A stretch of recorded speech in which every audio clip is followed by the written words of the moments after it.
So, it begins. Samantha Lange stared down at the man, hanging over the side of the building. "Hold on," she cried.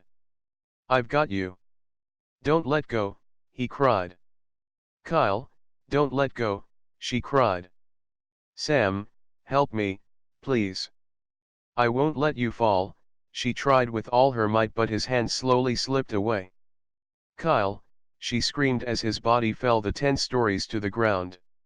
Tears streamed down her face, as the door behind her was kicked open. "Don't move," he shouted. "FBI." Samantha slowly put her hands up and turned around. "I didn't do anything. I'm NYPD. I know who you are, detective. Put your hands behind your back. You're under arrest." The man grabbed her arms and handcuffed her wrists. "What am I under arrest for?" she asked, as he put the gun that was on the ledge in his pocket. "Murder of an FBI informant," he said, as he dragged her towards the stairs. "I didn't kill Kyle. I swear, I didn't kill my brother," she cried, as he and the other agent walked her down the 10 flights of stairs. She stared over at the tarp that covered Kyle's broken and battered body. "I'm sorry, KY, she cried, as the man shoved her into the back seat of the car. She stared out the window of the dark sedan as the coroner and his assistant slowly lifted Kyle's body on the gurney and placed him in a dark van. She closed her eyes and relived that moment in her head. Sam woke up when she heard a banging on her door. "Kyle, what's wrong?" "Sam, you have to help me. They're after me." "Who?" He hurried into her apartment. "The FBI. They want me." 3. "KY, what did you get yourself into?" she cried. He hurried over to the window. "The roof. It's not safe here." "Kyle, what is going on? Do Mom and Dad know that you're in trouble?" "They can't help. I've been working for the FBI, informing on a few men, but I started using again. I can't go back to jail. I can't let the FBI or Jack catch me." "Jack? You've gotten messed up with Jack again." "I have to go." Kyle rushed out of the door. Sam walked out to the hallway and noticed a man following her brother to the elevator. Sam grabbed her gun off her table, and headed towards the roof. As she opened the door to the roof, she looked around carefully. "Kyle! Help me," he cried. Sam ran over to the edge and saw her brother hanging by his hands over the side of the roof. "Jack did this. His men. We struggled and he pushed me. Sam, I'm sorry. Please, help me," he cried. Sam shook her head as the agent got into the car and pulled out to the road without saying a word. The man pulled into a warehouse as the garage door opened. "Where are we?"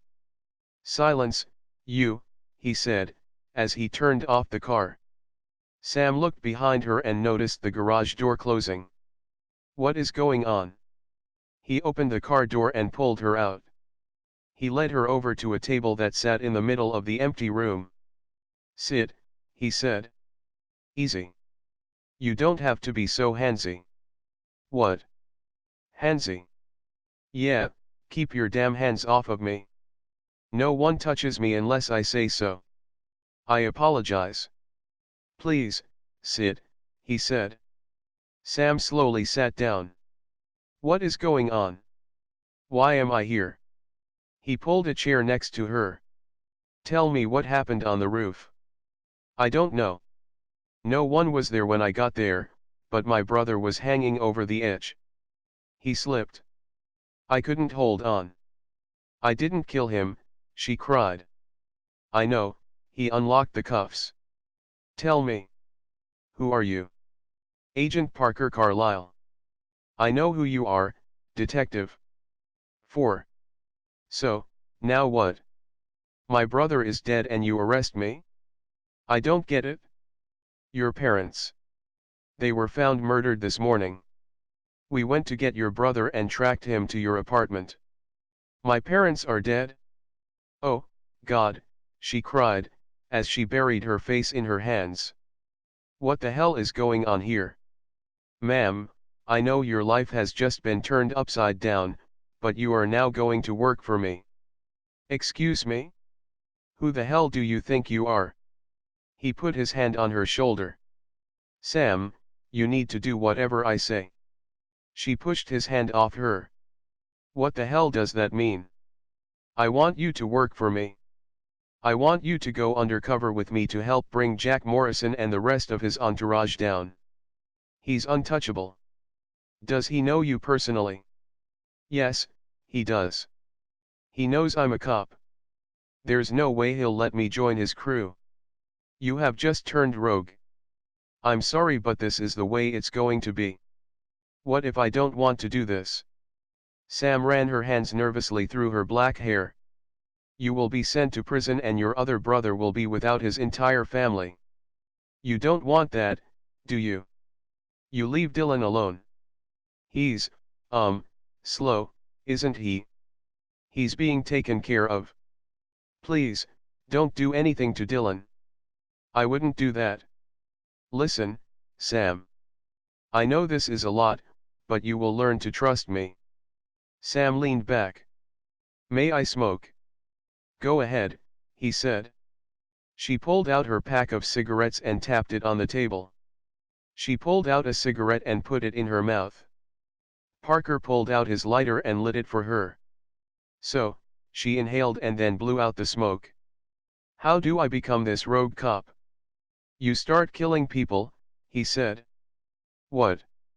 I'm sorry, but this is the way it's going to be. I can't kill people. I'm a cop. I'm supposed to uphold the law, not break it. Rules have changed, he grabbed her arm. You're stuck now, 5. You are no longer a detective. You are a hit woman and you will perform your duties. Sam stood up and looked at Parker as he stood up. So, if I don't, you'll put me in prison. Yes. What do I have to do? You'll still be Samantha Lange, however, you're a killer, an eliminator. First, you'll do a few kills and then, you'll be hired as a hit woman for Morrison. What are you going to do? I will be posing as your lover. Oh, I don't think so, she shook her head. Yes, and that's the way it's going to be. We won't be real lovers, just posing as them. I have a penthouse in the Williamson building. That will be our home. You will also train under me. I will show you how to be a killer. I know how to shoot a gun, she spat. Yes, I know how good you are, but you also need sharpshooter training. How long has it been since you've done range shooting? Years, I guess, since the Marines. What else? I know you have a third-degree black belt in martial arts. You are familiar with a multitude of weapons, correct? Yes, will I ever get my life back? Parker walked over to her and shook his head. No. Even when this is over, it won't be over. Your kills will be erased, but you can't ever step back into your old life. Why is this happening to me? You are the best one for the job. I know what kind of officer you were, what kind of Marine you were, and what kind of detective you are. You can do this. Sam, your family and your job was all that you had. You now have a new job and your only remaining family will always be protected. He is protected, right? She asked as she threw her cigarette on the floor and crushed it into the cement. Yes, he'll always be safe. I want to see Dylan before we begin. I don't know about that, Parker shook his head. I want to see my brother. Take me to the Feldhausen Institution. All right. We'll go this afternoon. Right now, we have to get prepared. What do we need to do? 6. You'll need all new clothes and things. I have the weapons needed at our penthouse. Let's go shopping, Sam. She shook her head and followed him to the car. She leaned back in the front seat and sighed, as she put on her dark sunglasses. 7. 8. Dylan. Sam took a deep breath and opened the door.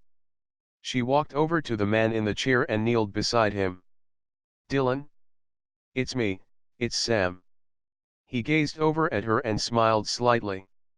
Sam, he slurred. She took his hand. Yeah, I'm here. Do you like it here? Pretty, he said. She looked out the window at the sunrise and smiled. Yes, it is pretty here. Sam, stay, he reached out and touched her hand. I have to talk to you. I have something sad to tell you. I don't know if you'll understand. Sam, stay, he asked again. I'm here for a little while. Dylan, look at me, she touched her older brother's face. Dylan slowly looked at his sister. KY come. No, Dylan. I'm sorry. He can't come. I have to tell you about Kyle, Mom, and Dad. Mom, come here. Dylan, she held his face in her hands. Mom, Dad, and Kyle died. They're in heaven right now. Dad, come. I'm sorry. They can't come anymore. They died. Do you know what that means? Angels. Yeah, honey, they're angels now. Sam sad. Yes, I'm very sad. It's okay to be sad. Do you understand that they can't come anymore? Kyle, come. She wiped her tears and hugged her brother. Now, you're in a very safe place. I love you, Dylan, but I have to go away for a little while. Stay, he said. 9. Oh, I forgot. I brought you something, she said, as she pulled a small teddy bear out of her bag. It's for you. Kyle took the bear and hugged it tightly. Sam, bear. She smiled. It's for you to hug whenever you need me. Need Sam, he smiled. I know. I need you, too. Now, Dylan, you be brave for me. I'll come back to visit you as soon as I can. I'll always be here for you. Mom, come.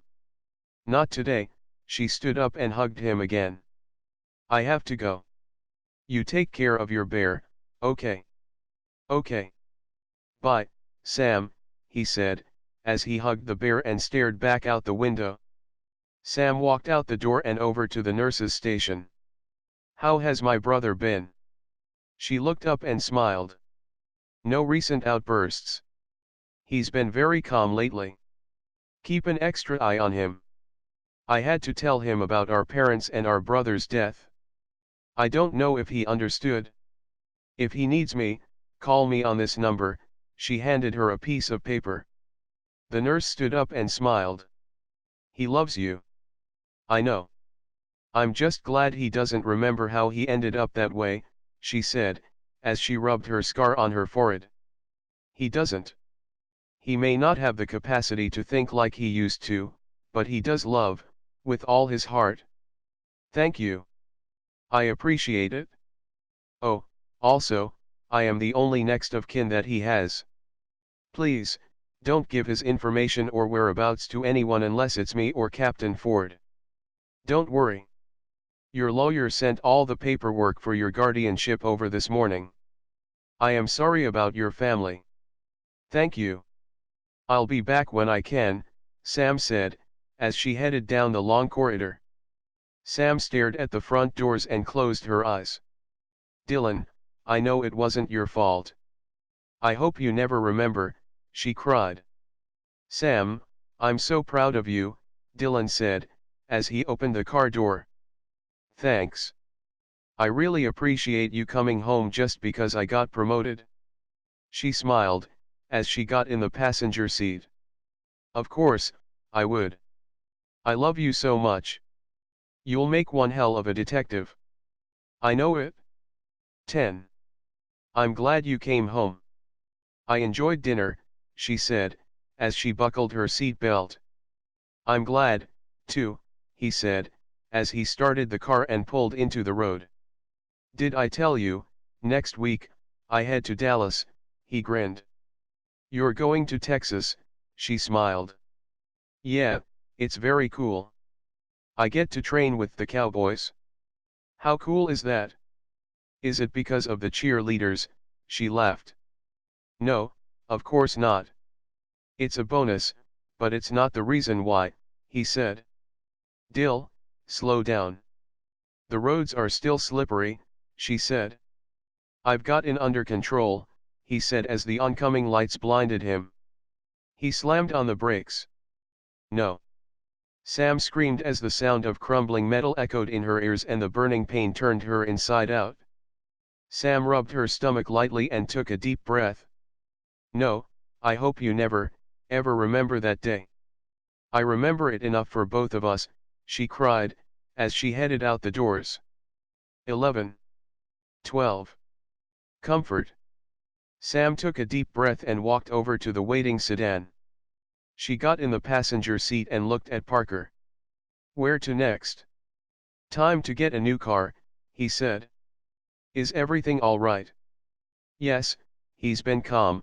She leaned on the window and rubbed her scar. What did happen to your brother? We were in a car accident. He was driving but wasn't wearing his seat belt. A car crossed into our lane and hit us. He flew through the windshield. He has brain damage. His IQ dropped almost 100 points. Me, I have this lousy scar, she said, as she rubbed her forehead. I'm sorry. You've been taking care of him. We all were, but now it's all up to me, she sighed. He patted her leg. I know it's hard on you. I am sorry.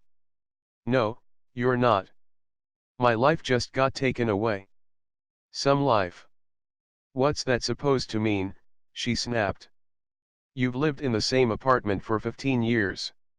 You only work and go home. I don't even know if you sleep. You don't have a life except for your job. No lover, nothing. My love life is none of your business. Sam, you don't have one. Now, why is that? After Ed died a few years ago, I just wasn't looking for it. Why do you have to know everything about me? We're going to be working together. I know your strengths. I need to know your weaknesses, he said, as he pulled into the parking garage. Well, that should go both ways, she said. I'm an open book. What do you want to know? He asked, as they got out of the car. Hey, I thought we were going car shopping. Those, he pointed, are our cars, he grinned. Which one is mine? She smiled. 13. Which one do you want? The black Jag. You don't mind, do you? No, I can take the red Porsche. Are you sure? Yeah, black is less conspicuous and since I'll be doing all the... Well, you know, she said. Whatever you want, he threw her the keys. We should get upstairs and start planning. She followed him to the elevator and took a deep breath as the doors closed behind them. He led her to the penthouse and opened the door. So, what do you think? Wow, never been in a penthouse before. I thought your parents were rich. They lived in a modest brownstone. She walked over to the large windows that overlooked the city. Sam, I'm so sorry about your parents. She turned and looked at him. Parker, why me? You're the only one. This isn't FBI funded, is it? Yeah, they have our backs. Don't worry. I know you don't like this, but it's the only way. I want to see. What? My parents. You can't. I'm sorry. Let me see the crime scene photos. Sam, are you sure you want to see that? I have to. I mean, I was a cop. I can handle it. He opened his briefcase and took out a file folder. Are you sure? Yes, she sat down on the large, leather sofa and took the folder from his hand. She sighed heavily and tears streamed down her face as she reviewed each photo. You're sure that Jack Morrison did this? It looks a lot like a rage killing, not, well, elimination. Well, not personally. But, it was his men. He left his calling card. Photo number 10, He sat next to her. She schemed through the photos. The yellow rose. Damn that bastard. Why did he kill them? I don't know. We're thinking it was to get to Kyle. I'm sorry about your parents and your brother.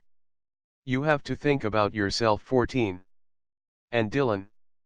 Sam, your room is down the hall to your right. Take your time and get settled in. Thanks, Parker, she said, as she headed down the hall.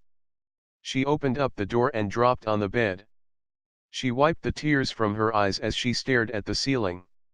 I hated my life before, but this is the worst. How could it get worse? She cried. Jack, why'd you have to drag my family into this? How could you do something this horrible? To me, she whispered, as she curled up with the pillow. Sam? Parker asked, as he knocked on the door. She sat up quickly. Oh, sorry. I must have dozed off. What is it? I know that you're just getting settled, but we need to get started. Where do we start? He sat next to her. Well, our cover is that we're lovers. So, we have to learn to get comfortable around each other. Sam stood up. So, we're going to have sex. That's not what I was talking about, but is that what you want? I don't even know you. I haven't been with anyone since Ed died. I understand. No, I'm not asking for sex right now. Maybe we'll have to do that, but we need to get comfortable just being with each other. We need to get to know each other and be, well, friendly. I agree. Stand up, she said. He stood up and walked over to her. Okay. She took his hand and placed it against her heart. Well, I think I know what we should do. What's that? Well, she smiled. When we look at each other, we have to make it real. We have to make it like we love each other. When we gaze into each other's eyes, it has to be like we're the only ones in the room. We are the only ones in the room. You know what I mean. She leaned up and ran her hands through his dark hair. I get it. Well, Sam, you are a beautiful woman. He lightly touched her scar on her forehead. So, it won't be so difficult for me to look at you. Thank you, she said. I haven't felt like that in a long time. He lightly touched her face and pulled her into a soft kiss. She gave into his passionate kisses. Sam, it's all right. 15. Is it? She whispered. Well, yeah, this is going to be kind of strange, but it's the only way I can see how to do it. What is it? I think we should see each other, well, you know. Without our clothes off. I thought sex was off limits right now. We'll see. She started to loosen his tie. I know you're nervous. So am I. You're right. We have to be comfortable with each other. If we get this first part, the intimacy over with, we'll be so comfortable with each other. The rest will come to us, naturally. Are you sure about this? He smiled, as he took off his suit jacket. I am nervous. But, it was your idea, she smiled. I guess. Wow, you know, I didn't realize I would be so nervous being alone with a beautiful woman.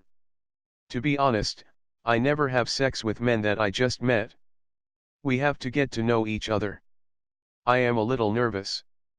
Right now, it's not even about sex. It's about comfort. We have to get this discomfort out of the way. I don't mean just looking at each other nude, but our own self-consciousness about standing here in the nude. I get it. Even when I've had sex, we didn't stand in the middle of the room and get naked, and then stare at each other. We're not staring. We're, well, we're noticing things. It will help with the comfort. Please, don't be embarrassed. I'll try, if you try. I have to warn you, I do have a few other scars. I hope that doesn't scare you away from me, she sighed. He lightly touched her shoulders and leaned in and kissed her again. I think you're right. This will work. I do like kissing you. You're a very passionate and sexy kisser, he said, as he started to unbutton her blouse. She grabbed his belt and loosened it. She slowly pulled it from his waist. She unzipped his pants, as he unsnapped her jeans. Both of them stepped out of their pants. She stepped back and smiled. Feels weird, doesn't it? He laughed slightly. Yeah, just a little. She ran her hands down his legs and slipped off the boxers. That's why we're doing it. I mean, it's not like we're going to have sex in public, but we need to know each other's body and how to read it. She lightly ran her hands over his chest and outlined his tattoo with her finger. I like the tattoo. She kissed the sword that was wrapped with a 16. Rose. She slowly removed her panties and kicked them on the floor. Thanks, it stands for strength and love. I don't have love, but I hope I have strength. Someday, you may have both, she smiled. So, are you hiding any tattoos? He smiled. 2, she turned around and pointed to her left shoulder. He gazed at the rose that was surrounded by daggers. Kind of similar, huh? She turned around and smiled. Yeah, I guess, and this one, she touched her lower back. It's barbed wire. It was a gift, from an old friend. Sam, he whispered, as he lightly ran his hands down her body. Parker, it's all right. You have soft hands, she whispered, as she leaned into his touch. Your body is so soft and sexy, he smiled, as he kissed her shoulder. She ran her hands up his large, tanned biceps. Bullet wound? She asked, as she fingered the circular scar on his upper arm. Yeah, it was a through and through. Nothing serious. Have you ever been shot before? Yeah, twice. The rose tattoo covers one of the scars. The other bullet wound scar is located here. She lightly pushed him on the bed and set her foot on the bed next to him. She took his hand and ran it up her thigh. Right here, she flirted. What are the other scars from?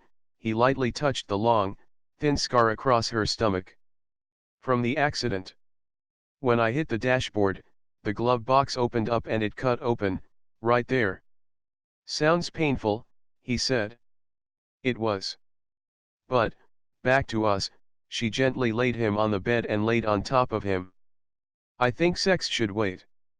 Well, we both are naked, he laughed slightly. I think we should hold each other. We need to feel that comfort. I think I can handle that. Oh, don't worry. I'm not trying to tease you, she smiled. Are you? Yeah, can't you tell? He smiled. Hold me and I'll take care of you, if you'll take care of me, too. I'll take care of you. I promise, and I don't mean just about this. 17. I'll always have your back, Sam. He held her close to him as they covered up with a blanket. I don't know why I'm starting to trust you, she whispered. The job is going to get harder, he said. No pun intended. She laughed slightly. I know. One thing at a time, she said, as she laid her head on his chest. Have you ever killed anyone before? Yes, have you? Yes, in the line of duty. Same here. I guess that's like self-defense. Did it affect you? I think it did. You know, I went through all the psychobabble crap with the department shrink, but, yeah, it did affect me. It made me feel better that I was alive. I know it's strange. No, I felt the same way. Do you think that you can kill someone and have it not be self-defense? Only if I'm not killing a family of 5 or a cop. No, I swear, anyone you kill will not be innocent. Do you have a first mark in mind? She said, as she ran her hands down between his legs. Not at this moment, he leaned back, as he breathed heavily. Oh, wow, he gulped. Oh, I can't believe I just did that already. She leaned up and kissed him softly. It's all right. It's been so long. I'm sorry, he said, embarrassingly. Don't be, now just return the favor, she smiled. I can do that, he said, as he ran his hands down her body. 18. Focus. Sam sat across the kitchen table from Parker and watched as he spooned 6 sugars into his coffee. Like a little coffee with your sugar, she laughed. I guess. Sorry. I was thinking about something else, he said, as he sipped his coffee. Perfect, he laughed. Well, I guess that's the next step, she smiled. What's that? Observing and learning about each other, she lightly touched his hand. And I thought I had to teach you a few things, his dark eyes smiled at her. I've been on undercover assignments before, but nothing this elaborate, and I didn't have to have a fake lover. I know it will be difficult, but I think, after last night, that we can do this. I know this is where we'll be staying, but is it like a safe house, or will others be coming here? I don't know. After we get the hang of this and are comfortable, we'll start being in public. Why'd you ask? Well, this place needs to look a little lived in. There aren't any pictures on the walls. We'd at least have our pictures on the wall. We'd also need to make one bedroom like a master. Lovers don't usually have separate bedrooms. Oh, I guess we should take care of this place, too. You're right. You're so smart, he lightly touched her cheek. So, what were you thinking about? She leaned in. Oh, it's nothing, he said, as he stared at his coffee cup. You can tell me. I know it's something, she said. I guess I'm still embarrassed about what happened last night. He said. Why? It happened, well, rather quick, he said. 19. Like you said, it's been a while. Don't be embarrassed. You have nothing to be embarrassed by. I just thought. I don't know, it would have taken a little longer. I mean, I was enjoying, and then. I'm sorry, he sipped his coffee. Don't be embarrassed. Did you enjoy touching me? She asked. Definitely. I'm sorry it took a little while for you, you know. It's been, well. I never had to satisfy a woman that way before. Usually, he cleared his throat. Usually, you have sex for the ultimate satisfaction, right? She smiled. Yeah, he grinned. Well, now you know what I like. It didn't take as long as you think it did, I was just enjoying it, she smiled. Oh, as long as you were, he grinned. I was, she smiled. She stood up and cleared the table and set the dishes in the dishwasher. What did you have planned for us today? The shooting range. Where's my weapon?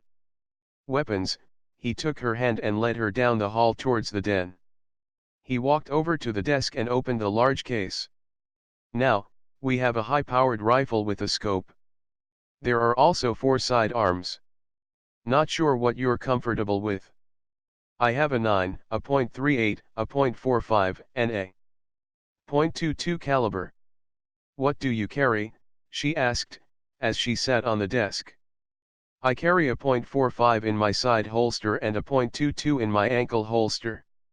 I'll take the 9 and the .38 for my garter holster, she smiled, as she lifted her skirt and exposed her thigh. You have thought this out, haven't you? Yup. Usually, I'm a jeans and t-shirt kind of person. I'm not girly, but I am and can be a lady, too. I can see that about you. So, this is a new wardrobe. Yeah, it's okay. I can get used to it. I've dressed up a few times, like for court, she laughed. I do feel weird without the badge, though. I know. I'm sorry about that. I understand. I feel weird without mine, too. She hopped off the desk and picked up the 9. Untraceable, right? Yup, no serial numbers. Good, she walked over to the window and touched the glass. I know that I can't be in my old life, but I still have an apartment 20. Full of my stuff. Your apartment has been packed up and all your things are in storage. Did you need anything specific? Yeah, I do. There are sentimental things that I want to have with me. If this is going to be our home for a while, we should personalize it. I'll have those things sent here, later, after the range, he said. There's something different about you, though. What do you mean?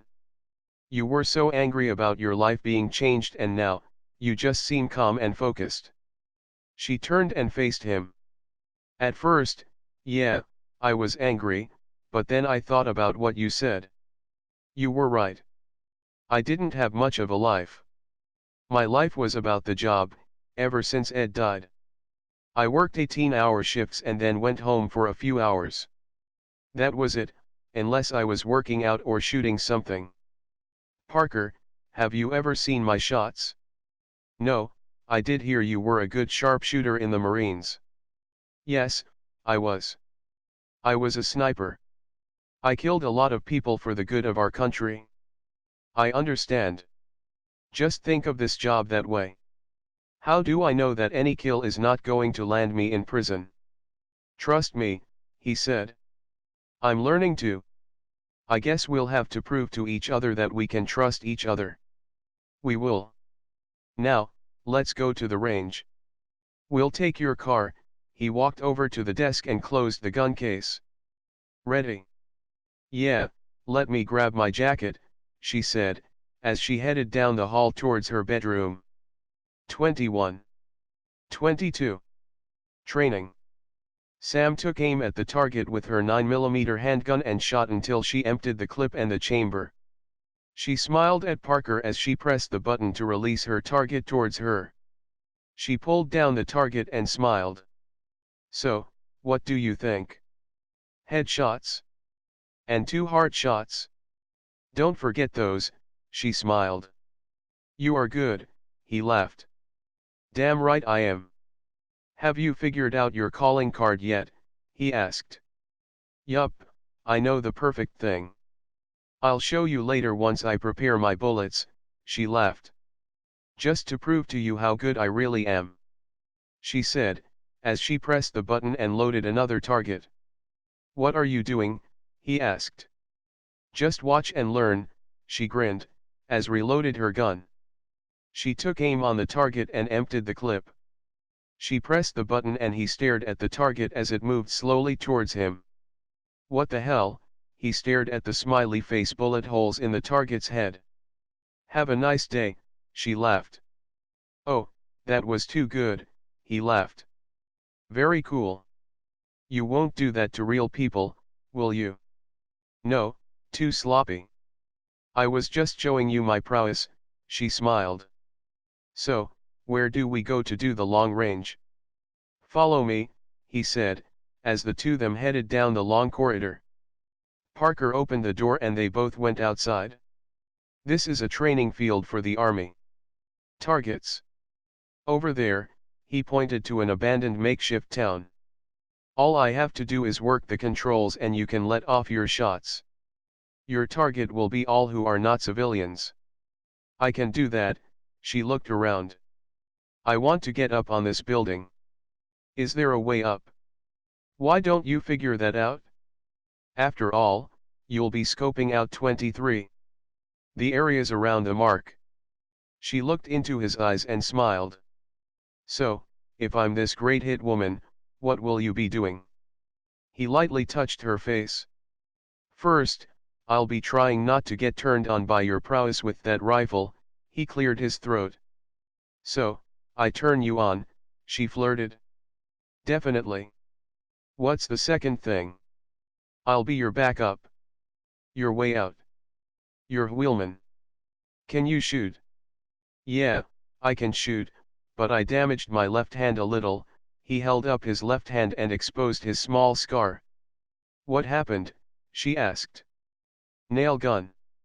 I don't want to get into it right now. Well, later, I want to see what you can do. Can't you shoot with your right hand?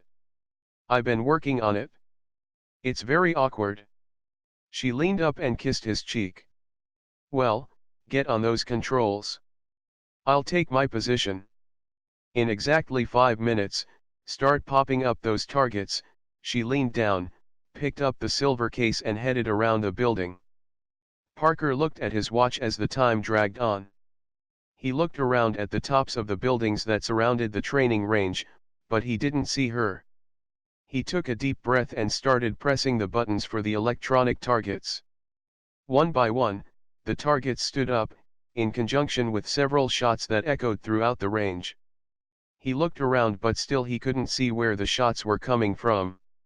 As the last of the targets were shot, he crossed his arms and shook his head. So, how'd I do? She asked from behind him. He turned around quickly. Well, let's go see. Oh, you're impressed, aren't you? She asked, as her eyes looked him up and down. Yeah, very. Let's go check out the targets. Parker took her hand and led her to the makeshift town. Headshots? All of them? Wait, what's with the red? What is that? Nail polish, she laughed. Nail polish? Yeah, I painted the nail polish on each bullet and let it dry. When the rifle heats up the bullet, it softens it and it leaves the red splatter around the wound, and probably inside it, too. 24. So, this is your calling card. Yeah, I was thinking passion red, because it stands out more. Why not? I'm a hit woman, right? You are definitely all woman, he grinned. Turned on again, huh? Yup. So, what's next? We know I can shoot. Wait, I know, she took his hand. Where are we going? He asked. I want to see you shoot. I'm not good anymore. I told you. Hey, if I can turn you on, you're going to have to repay the favor, she laughed. I'll try, he said, as he followed her to the shooting range. Where were you anyway? What do you mean? She asked, as she opened the door. I couldn't tell where the shot was coming from. Oh, see that tree over there, she pointed. That tall one. Yeah, I figure it was about 1,000 yards, so I climbed up to the top of the tree, she laughed. In your skirt. I'm a woman of many talents. You've only seen a few of them. She kissed his cheek. Come on, show me what you got. The two of them went into the building and walked down the long corridor to the shooting range. Now what? Here, take this .38, she placed it in his left hand. I can't. Yes, you can. The .38 is small and easy, she stood behind him and took his left hand as she helped him aim the gun. Just point and shoot. It's a lot lighter than the .45 that you use, she smiled, as he pulled the trigger. You're right. Thanks. If you have to use your right hand to steady the shot, it's all right to do that. The goal is to hit your target by any means necessary. He turned around and faced her. I thought I had to teach you and you're teaching me. She gazed into his dark eyes. We'll learn from each other. I know we have to do this one day, one moment at a time. He leaned into her breath and smiled. So, did that turn you 25 on? She shook her head. Not really, she laughed. Oh, well, he lightly touched her cheek. Time to spar, he said. Do you know how? She asked. Yeah, do you? He grinned. You know I do. What if I kick your ass? Doubt it, he laughed. Let's get our stuff. We'll go back to the penthouse and practice. Sounds good, she said, as they left the building. As they walked into the penthouse, she looked around the room. Let's use the empty room down the hall. All right. You get changed, and I'll do the same. I have some equipment in my bedroom. Oh, about that. Right. We can use yours for the master. Mine will be the guest room. Later, I want to my stuff, too, she said. Don't worry. We'll get everything you need, he said, as they headed in different directions to their rooms. He watched as she sauntered into the empty room, dressed in a black sports bra and tight spandex shorts. He instantly dropped the bag he was holding and licked his lips nervously. Is something wrong? She asked, as she gathered up her long, black hair into a ponytail. No, I'm sorry. I've got all the sparring gear that we need. Great. Now, just because I'm a woman, I don't want you to go easy. I do have to warn you, though, I haven't sparred in quite a long time. I don't want to hurt you, he smiled. As if, she laughed, as she put on her headgear and gloves on her hands. She took her fighting stance and focused on Parker. Come on, show me what you got. He tightened his gloves and took his fighting stance. Together, they kicked and punched each other. Sam leaped into the air and kicked Parker in the chest, and he flew across the room. He quickly stood up and shook it off. As he went to punch her, she blocked the hit with her forearm, and then spun around and kicked him. Parker fell to the ground again. 26. He took a deep breath and stood up. He went to grab her by the waist and she flipped him over her shoulder. She sat on top of his body as he stared up at her from the floor. Are you all right? I think I'm getting old. I got my butt kicked by a girl, he laughed. You're not old, you just need practice. I thought you needed practice, he said, as he leaned up. I do. I was a bit rusty, she lightly touched his face. If that was rusty. She smiled. Why don't you take a shower now? I'll take mine after. I want to do a few workouts. Sounds fine, can you get up?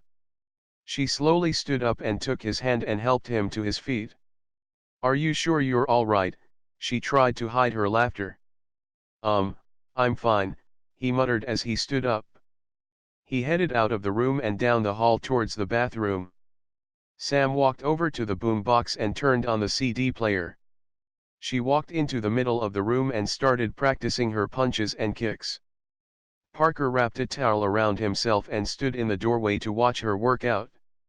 He watched as she spun around and practiced her kicks and air jumps. He ran his hands through his wet hair and smiled. He walked down the hall towards his bedroom and sat on the bed. He opened the drawer and took out a photo and gazed at it. I found her, he whispered, as he gazed at the older woman's photo. Graham, I found her and I'm not letting go.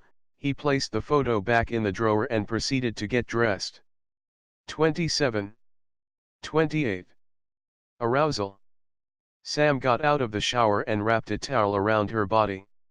She walked out to the living room and noticed how Parker was staring out the window that overlooked the city. Parker. He turned around. Oh, I didn't see you there. Is something wrong? She asked. No, just a little sore, he said quietly. Are you mad at me? She asked. No, I was just thinking. That's all. Oh, well, okay. I'm going to get dressed and then I want to get out of here for a little while. Where are you going? There's something I want to do for myself. I'll be back in a little while. Don't worry, she turned around and headed down the hall towards her bedroom. As Parker watched Sam leave the penthouse, he picked up the phone. It's me. You know that list I sent you? I want it here now, he said. What about the other stuff? Drew asked. All the things that seem personal, paperwork, photos, and things like that. Parker, are you all right? Yeah, I'm fine. I want it perfect. Her life has been disrupted. I want her to be comfortable in her new life. So, you're sleeping with her? No, I'm not, he cleared his throat. Take it slow, bud, he said. He'll kill you if he finds out. I've got it taken care of. Don't worry. I'll see you soon, Parker said, as he hung up the phone. As Parker shut the door, he noticed Sam strutting down the hallway. "Wow! You cut your hair," he smiled. "Do you like it?" 29. "It looks great. I needed it. The long hair gets in the way and this is so much easier to handle," she said, as she walked into the apartment. "What did you do?" She smiled at the newly decorated penthouse. "I incorporated all the things that you told me. I also had your personal things from the storage unit sent here. They're in our bedroom. You can go through them. If there isn't anything you want here, we'll send it back to storage." "You did this for me?" she asked, as she sat down on the new leather sofa. "I want you to be happy here." "I am, PK," she said. "PK," he smiled. "I was thinking, if you're offended, I won't call you that, but I should have a special name for you." "I like PK." "Oh, and you don't like Parker?" "It sounds, no, it's fine. It is kind of, I don't know, stuffy," she laughed slightly. "My mother liked the Hardy Boys. What can I say?" "Oh, well, I'll call you Parker if you want me to," she said. "PK is fine." "I'm going to have to think of something to call you," he said. "Sam is just fine," she said. "Have you ever been called anything else?" "Well, my mother called me Sammy. My brothers always called me Sam, and my father always called me Samantha. When I was undercover, I used the name Lee. That's my middle name." He sat down next to her and took her hand. You are a beautiful, sexy woman. I, I think. What is it?" He stood up quickly and headed down the hall. She stood up and followed him. "What is it?" she asked, as she saw him sitting on the bed in her room. "I'm sorry, it's nothing." She walked over to him and lifted his head with her finger. "You feel it, too. Don't you?" He stood up and walked over to the window. He lightly touched the cool glass and didn't say a word. "Tell me," she said, as she placed her hand on his shoulder. He turned around and faced her. "I'm sorry. It's just been so long." 30. "Since what?" "That I've been this attracted, this aroused, by someone," he said. "Is that all?" she smiled. "It's embarrassing. All I have to do is touch you and, well, you know. It is embarrassing. I feel like I'm 15 or something." "Don't be embarrassed. I feel the same way towards you. I feel comfortable with you." He took a deep breath and gulped heavily. "I'll keep my body in check. I promise." Don't hide anything from me," she whispered, as she leaned in and kissed his mouth softly. He grabbed her head carefully and reciprocated with soft, sexy kisses. He picked her up as she wrapped her legs around his body. He leaned her body against the wall as he removed her blouse. She ripped open his shirt and ran her hands all over his chest. He carried her over to the bed and laid next to her. She looked up and shook her head. "No," she whispered. "No," he said sadly. She slid on the floor and took his hand. "Here," she said. He laid on the floor next to her and pulled the blanket off the bed. "Are you sure?" "Yes," she said, as she rolled on top of him. "Let me start." He reached up with his hands and gently caressed her breasts as she slowly made love to him. She leaned down and kissed his mouth and then made her way down his body. He grabbed her close to him and gently rolled over on top of her as he kissed her passionately. She curled up in his arms and laid her head on his chest. How was that?" she whispered. "It was amazing," he said, as he lightly ran his fingertips over her back. She looked up. "I guess we're officially lovers," she laughed slightly. "Is that what you want?" he asked. "At first, I didn't because I didn't know you. I know that we're still getting to know each other, but the attraction is definitely there," She smiled. And, I think we're pretty compatible, well, you know, here, he said. Oh, I definitely think we are, she rolled over and gazed into 31. His eyes. The next time, you can lead first. That. I can do, he kissed her mouth. See, there was nothing at all to be embarrassed about. Anytime you feel aroused, you know just what to do to get yourself relieved. Then we'd be in here all the time, he smiled.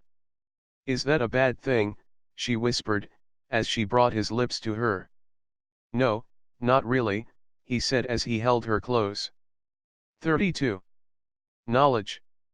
Sam looked up from the stove as Parker walked into the kitchen. I'm not much of a cook, but I've made breakfast, she said, as she set the plates on the table. This looks, well, eatable, he laughed.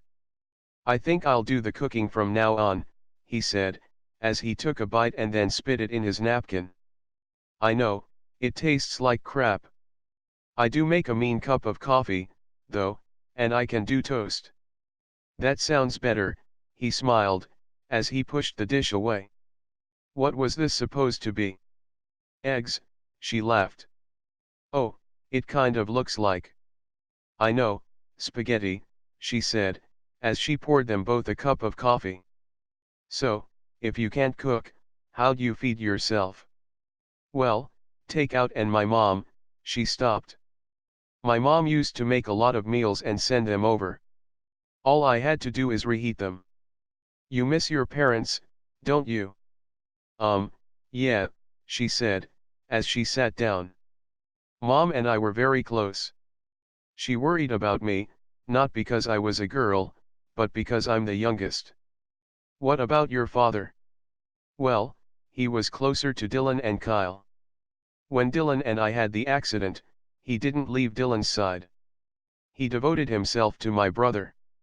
Even when Kyle made all his mistakes, he didn't care. He was always there to bail him out. I guess I was, too. I love both of my brothers and will always take care of them, she wiped the tears from her eyes. I'm sorry. Don't be, he said, as he poured the sugar into his coffee. So, what about you? What about me? Any family? 33. I was raised by my grandmother. My parents died in a car accident when I was 5. My grandmother took care of me. She died last year. Oh, any brothers or sisters? Nope, I'm an only child. So, tell me about Ed, Parker said. Well, Ed and I were together. We never married, but we were together for about 3 years. He was killed in the line of duty at a robbery. Oh, I'm sorry. You loved him? Yeah, I did. He was a good man. To be honest, he died a couple years ago and I haven't been with anyone since. I devoted myself to my job. My mom, though, she was always trying to fix me up with someone from the country club, she laughed slightly. So, what about you? Anyone special in your life? Not really. I mean, I dated a few women, but it never really went past the second date. I don't know why, maybe the job, or they just weren't compatible. So, how long has it been since you've had sex? She grinned. Not counting last night.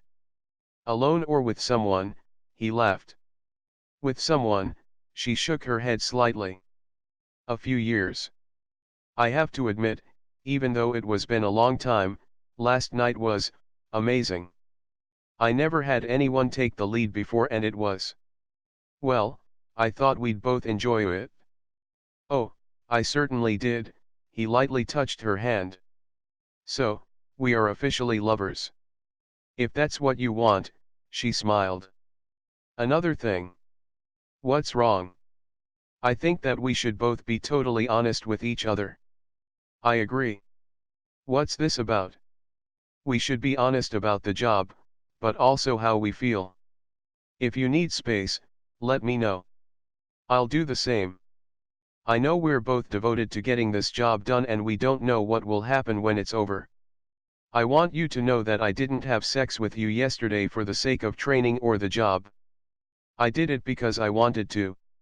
I am very attracted to you, she smiled. That's how I feel about you. I wanted to make a move before you did, but I didn't know how you were feeling about it. You are very sexy and beautiful. I was so turned on by you and I wanted you. She smiled and stood up. I know we have to start this soon. Do 34. You have any ideas? Well, I have an outside contact. His name is Drew Ralston. He's the one that got your stuff here. He's FBI, too. Kind of, he smiled. Well, I'm going to get dressed. Where are we going? Why? I need to know how to dress, she smiled. Oh, wear your best hit woman clothes. We're going to the Razor's Edge. Jack's bar, she asked. Yup, he gulped down his coffee. I have to get dressed, too. 35. 36. First. Sam and Parker got out of her black Jaguar after she pulled into the parking lot. She looked at him and took his hand. Is this all right? Yes, you look great, he kissed her cheek. You look pretty good in jeans, she said, as she ran her hands over his behind. Thanks, he said. Yeah, you're not so stiff, like you are in those suits, she laughed. I think I proved I'm not stiff, he grinned. She leaned into his breath and smiled. Stiff is not always a bad thing, she said, as she straightened the collar on his leather jacket. I guess not. Are you ready for this? He said. Yeah, what are we looking for? A mark. We have to make an impression on Morrison. Is he here? Usually, he sits in his office. He does have a one-way window that overlooks the bar. He can see everything from office, Parker said. So, what about us? How do we act? He lightly touched her cheek. Like we're the only ones in the room. I get it, she kissed him softly. The two of them headed into the Razor's Edge and sat down at the bar. The bartender walked over to them. What can I get you, Parker? He asked. Steve, I'll have a vodka, straight up, Parker said. And your lady friend, he looked at Sam. I'll have a beer, thanks, she said. Bottle or tap? Bottle, please, she smiled. Coming right up, he said, as he walked away. Sam pulled out her wallet and placed the money on the bar. She 37. Looked around and noticed several men staring in her direction. She laid her head on Parker's shoulder as the drinks were put in front of them. Steve walked away and went into the back room. We're being watched. She whispered. Let's see where that leads us, he stood up. I'll be right back, he said, as he headed towards the men's room. Sam sipped her beer as a tall, blonde man approached her. Can I help you? She asked. We don't like cops in here, he said. I'm not a cop, she said. Since when? He grunted. She set her beer on the bar and slowly stood up. Since I killed my brother. Do you have a problem with me? Prove you're not a cop. I'm sleeping with an independent, and you're telling me to prove I'm not a cop. This isn't about who you have between your legs. If you're not a cop, prove it, he said, as he put his hand on her shoulder. Don't touch me, she whispered harshly. Oh, what are you going to do about it? He snapped. She grabbed his arm and wrenched it around his back. She pushed him to his knees and wrapped her arm around his throat. I could kill you right now. Let me go, he struggled. She pulled him to his feet and spun him around. Don't ever touch me. He put his hands up as she pulled her .38 from her garter belt. She aimed it at his head. Don't shoot, he said, as three men walked out of the office. You, one of the men said.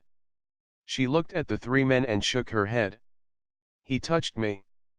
I don't allow that. Scott, back off and leave the lady alone, one of the men said.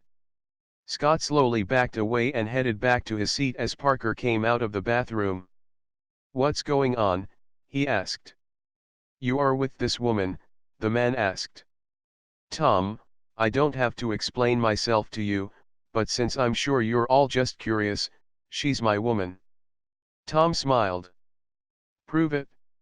I don't have to prove anything to you, Sam spat. Parker put his arm around Sam and kissed her softly. Don't 38. Mind them. Just finish your drink. She lightly touched his cheek. If you're sure, she said. I am. He focused on the three men and walked over to them. Jack isn't going to like this. Cal said. So, what is the issue with my woman? She was a cop, Lloyd said. She's not anymore. She's my woman. If I were any of you, I wouldn't bother with her. Threatening us? Cal said. Nope. Not me. You saw what she did to Scott. She can take care of herself. We saw that. So, what is it with you and her? She's not just my lover, but that's all I'm saying right now. Tell us, Cal said, as he crossed his arms. I may be retired, but she's not. She's my new partner in every way. Oh, so now she goes around and, Lloyd stopped. Yeah, like I said, she's my partner. I need to get back to her before any of your thugs bother her again. He turned to walk away and then he turned back around. Oh, one thing. What's that? Tom asked. I'm not always responsible for what she does. I know better than to piss her off. Scott got off easy, he laughed, as he sat down next to Sam. He picked up his drink and swigged it down. Sam drank down her beer and placed the empty bottle on the bar. Can we go now? She asked. Yeah, let's get out of here. He took her hand and the two left the bar. He opened the door for her and she got in the passenger seat. You did great, babe, he said. Babe. Yeah, is that all right? It's fine, PK, she laughed. Where to? Your first kill, he said. Do you think I'm ready? She asked. He leaned over and kissed her cheek. Oh, I definitely think you're ready. Can you do it? Yup, I've got a better idea, she said, as she got out of the car. She strutted into the bar, as Parker followed behind her. She walked over to Scott, who looked up. Now what? She aimed her gun at him and pulled the trigger. Like I said, number 39. One touches me. She placed her gun in her waistband and strutted out of the bar. Cal, Lloyd, and Tom walked over to Scott's body as the blood poured from the bullet wound in the head. They looked at each other and shook their heads. You better tell Jack, Cal said. Yeah, we need this woman on our side, Lloyd said. Tom turned around and looked at Parker, who was standing in the doorway. You want me to clean up that mess? He asked. We'll take care of it, Cal said. Where's your woman? Why? Parker asked. Jack may want to talk to her. We're going home right now. If he wants her, he can call me later. Cal walked over to him. What if he wants to talk to her now? Can't. Sorry, he grinned coldly. Why? We have a procedure, after. Procedure? Well, it's private. If Jack really wants to meet her, he can call me tonight. Parker walked out of the bar. He got in the driver's seat and looked over at Sam, as she stared straight ahead. Sam. Just take me home, she whispered. Cal looked at Tom and shook his head. You tell Jack, he said. No way in hell, Tom said as Jack stood in the doorway. Clean up this mess, Jack said. Yes, sir, Tom said. Was that Parker with her? Jack asked. Yes, sir, it was, Cal said. What is going on with him, he asked. Don't know. He said that she was his partner and lover. They're going home to have sex, Tom said. What? Jack asked, angrily. That's what he said. Don't blame the messenger, Cal said. He can't change the plans. I'll kill that little bastard, Jack said, as he stormed into his office. 40. Procedure. Sam didn't say a word when she entered the penthouse. She headed straight for her bedroom. Parker followed behind her and sat next to her on the bed. Sam, talk to me, he whispered. She quickly wiped the tears that streamed down her face. I just killed a man, she wept. Parker wrapped his arm around her. Let it out, babe, he said softly. I don't want you to think that I'm weak, she cried, as she buried her face in her hands. You're not weak. I know how hard that must have been for you. It's not going to get any easier. I will be here for you. I'll help you through this, he wiped her tears and gazed into her eyes. Sam pulled him into a long, passionate kiss. Make the pain go away, she cried. Are you sure? I want you, PK, and I want you now, she said, as he laid on top of her. He lightly kissed her face and then her neck. I never wanted anyone like I wanted you, he whispered, as he unbuttoned her blouse.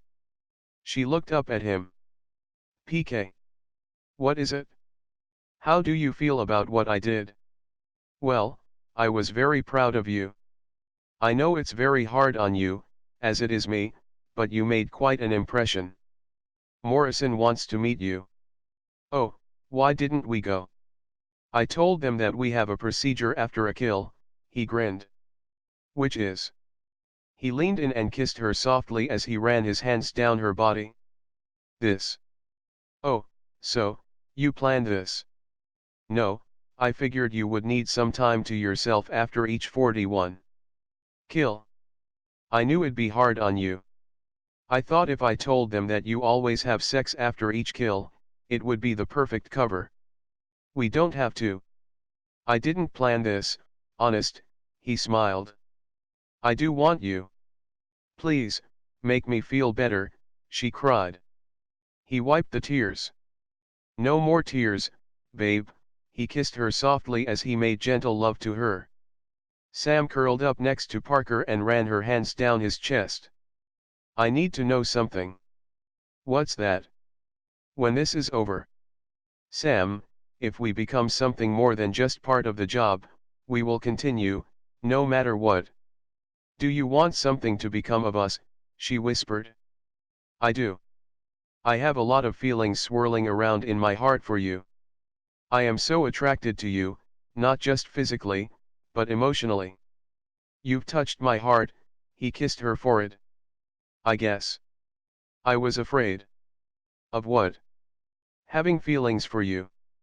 I am attracted to you, too. I'll always be here for you. I know this is the hardest job you will ever have to do. When this is all over, we may have to leave the state or even country. We can only see what happens. Sam, don't be afraid of your feelings. I know on the job you have to hide your feelings, your fear, but, babe, when you come here, alone with me, I want you to let them out. Don't hide them when we're alone, he said. I won't. I am kind of hungry, though, she whispered. I'll order us a pizza, he sat up. She put on her robe and followed him into the kitchen. He picked up the phone and headed into the other room. She opened the cooler and pulled out a bottle of wine. She set 2 glasses on the table and opened the wine, as he came back into the kitchen. Pizza is on its way. Hope you like the works, he said. Yeah, how'd you know, she smiled, as she handed him a glass of wine. I have to tell you something, he sat down. What is it? For about 6 months, I kind of watched you, he smiled. You were my stalker, she asked. You knew about me. 42. I didn't know it was you, but I knew someone was following me. I am a detective, you know. So, why were you following me? We were first tracking your brother, and then, I started watching you. I knew you'd be perfect for this assignment. Why'd you wait so long? Were you waiting for my family to die? She stood up quickly. No, I wasn't sure if you could do this. I learned all I could about you, but I'm still learning about you. If I had known that Morrison would go after your parents, I would have protected them. I am so sorry about your loss. He placed his hand on her shoulder. She turned around and hugged him tightly. At least you told me the truth, she said, as there was a knock on the door. Probably the pizza, she said. I'll get it. He left the kitchen and came back a few minutes later with the pizzas. Sam, I'm sorry I didn't tell you before, he said, as he sat down. She sat next to him and smiled. It's all right. You don't know everything about me and I still have a lot of learning about you. She picked up the pizza and took a bite. They ate in silence and then Parker cleared the table. Sam stood up. I think I'm going to take a hot bath, if you don't mind. No, that's all right. Drew is supposed to stop by with a few more things. Oh, all right, she said, as she quietly walked down the hall towards the bathroom. She turned on the hot water and watched the steam rise as she poured the bubble bath into the tub. She removed her robe and slowly stepped into the hot soapy water. After an hour, when Sam didn't come out of the bathroom, Parker knocked on the door. Sam, he said, as he opened the door. Sam looked up and sighed. Oh, what is it? I got worried. You've been in here over an hour, he said. She slowly stood up. Yeah, I guess the water is kind of cold now, she said, as she wrapped a towel around her. I got a call. Jack. Yeah, he wants to meet with us tomorrow at the bar, Parker said. Tomorrow? Oh, all right, she said quietly. Are you sure you're all right? 43. Yeah, you did make me feel better. She put on her robe and followed him into the living room. How do I play this with him? I don't want to be too anxious about being hired if that's what he wants with me. Be cold and direct. He likes that in his employees. Also, don't become an employee, just a contractor. Is that what you were? Yes, since I lost the use of my hand for killing, I told them that you were not only my lover, but my partner. How does Jack treat women? Oh, I know that he has a wife and a mistress. He treats them like property. You need to always stand firm with him. I don't know if he'll try to make a pass at you or get you into bed, though. I don't think he's ever had a hit woman on his payroll. Well, I guess it will be interesting. Can you tell me if you can handle watching me be a bitch? I know that you're not. I think it's interesting how you can act like a cold-hearted woman, when I know that you're not. You play your role so well, he said. I'm glad you know that I'm playing. I don't want this job to get to me, she sighed. He put his arm around her. Babe, I'm here for you. I will always back you up. I promise. Thanks, you know, I think I'm going to head to bed. I am quite tired, she said, as she stood up. Go on. I have a few things that I need to do. I'll be in later, if you don't mind, he said. No, we're going to share the bed, right? If that's what you still want, he smiled. It is, she said, as she headed down the hall towards the bedroom. 44. Encounter. Sam took Parker's hand and the two of them headed into the bar. She took a deep breath and walked into the Razor's Edge. They walked over to the bar and Parker nodded to the mirror that was behind the bar. Soon, the door to the office opened and Cal walked out. He wants to see her, only. Sam looked at Parker. No. Cal turned around and looked Jack, who was sitting behind the desk. She said no. Now what? He nodded to Cal. Cal turned around and looked at Parker and Sam. This way, he said. Sam and Parker followed Cal into the office. She crossed her arms and looked around the room. Jack looked at his men and nodded. The men left the room without saying a word. Please, sit, he pointed to the chair in front of his desk. I'll stand. So, what do you want from me? Sam asked. Jack stood up and ran his hands through his dark hair. His blue eyes stared coldly at her. Lee, he asked. No. It's Sam. You must be mistaken, she said nervously. I'm Kyle's sister, she glared at him. Right, he cleared his throat. So, Sam. You killed one of my men. And, she said. Why? He touched me. What's it to you, she asked. He was one of my men. And now he's dead. I'm sure he's not the first one and he won't be the last, she said. Parker, this is your woman, he asked. No, he's my man. No one owns me, she spat. I beg your pardon, Jack said. Parker smiled slightly. We're partners, Jack. So, we're here. What did you want? 45. I know that you're a cop. I want to know why you two are together. I used to be a cop. That's not who I am anymore. So, why am I here? I have a job for you, Parker, he said. I don't do jobs anymore. Sam does them. I see. Now, why is that? Jack crossed his arms. You know why. I'm not out of the business. Sam is my partner. We're in this together. That's all. I understand. I have a job that I'd like to discuss with you. Please, both of you, have a seat, Jack said, as he sat down. Sam and Parker sat down. So? What kind of job? Sam asked. First, I need to know that I can trust you both, Jack said. Well, I haven't killed you yet, she smiled. I guess that is something, he smiled lightly. What do you need me to do, she asked. First, what is your fee? Depends on the job. I don't take anything less than $25,000. That's my minimum. Also, I have rules and I do not bend my own rules. She said.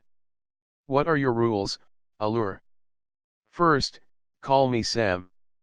Don't call me anything else, she glared at him and shook her head. I am not your Allure. All right, Sam, what are your other rules? No one, and I mean, no one touches me, except for Parker. I understand. I don't eliminate children and I don't eliminate mothers of children. What about women? I have no problem eliminating a woman or a man, she said, as she crossed her legs. Why did you stop being a cop? Personal reasons. I don't share my personal life either. All right. I do have a job for you. Sam stood up and leaned over the desk. I will hear the job tomorrow. From now on, anytime you want to speak to us, you meet us at our home. I don't trust this place. How do I know that one of your men isn't an undercover? I do not hire cops, he stood up quickly. Maybe, maybe not, but I can't take that chance. You want to talk with us, you call and then show up. That's it? As far as money, half 46. Up front and the other half when the job is completed. I only accept cash. No checks and no wire transfers. Any questions? I still need proof that you're no longer a cop, he cleared his throat. Which man do you want dead? She crossed her arms. He pointed at Parker. Him. I want him dead. I don't kill my lover. I will never kill him unless he betrays me, but I can always eliminate you, she smirked. I will call you tomorrow, Jack said, as he sat down in his chair. Until then, she said, as she took Parker's hand. Jack watched as she held Parker's hand. Sam, wait. I want to speak to you alone. She nodded to Parker and he left the office. What? Don't you have anything to say to me? He asked, as he crossed his arms. More than you'll ever know, but now is not the time. Just you wait, she smirked and left the office. Jack leaned back and smiled, as he opened his desk drawer. He wiped off the dusty photo and smiled. I knew it, allure. Sam walked over to Parker and led him out of the bar. He opened the car door for her and helped her into the car. Are you all right? He asked. Yeah, I'm fine. Let's go, she said, as he closed the door and walked around to the driver's side of the car. Any place special? Yeah, I want to go to the cemetery. I need to see my mother. She sighed. All right, he said, as he started the car. Do you want me to go with you? He asked, as he pulled down the dirt road. I need to do this myself, if you don't mind, she said softly. Go ahead. I'll wait here, he said, as she got out of the car. She looked at the bouquet of flowers in her hand and slowly walked towards the large stones. Anna Lange, beloved mother and wife, Gerald Lange, beloved father and husband. Mom, Dad, I'm so sorry about this. I doubt that Kyle knew he was putting you in danger. Please, don't blame him. I hope you don't blame me. I tried to save him, she looked over at her brother's stone. I will get this man.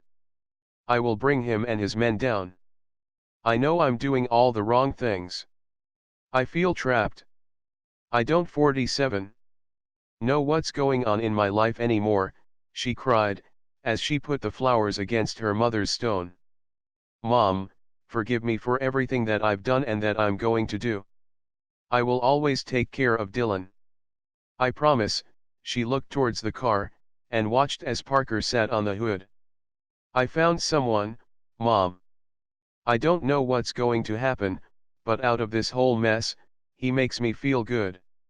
That's good, right? She laid her hand on the stone and put her head down. Oh, Mom, I hope wherever you are, you're still with me, she cried, as she stood up. As she solemnly walked over to the car, she glanced at the small headstone next to her mother's, Jack Edward Lange. I'm sorry, now is not the time. No one knows about you but Dylan. I'm so sorry. Someday, I'll explain everything to you, she cried, as she kneeled down and kissed the stone. She walked over to Parker. I'm ready to go now. Parker took her hand and he stood up. He looked around. I think we're being followed. I know. I saw the sedan when we pulled in.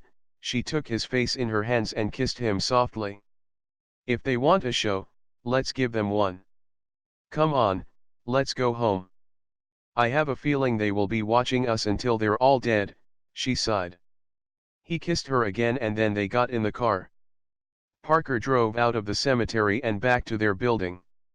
48. Lines. When he parked in the garage next to his car, he looked around the garage. Come on, babe, he said, as he led her to the elevator. He opened the door to the penthouse. She smiled when she saw all the roses. What did you do? I didn't know if you liked roses or not. I love red roses, thank you. Why? To give you something that would make you smile. I know today must have taken a toll on you.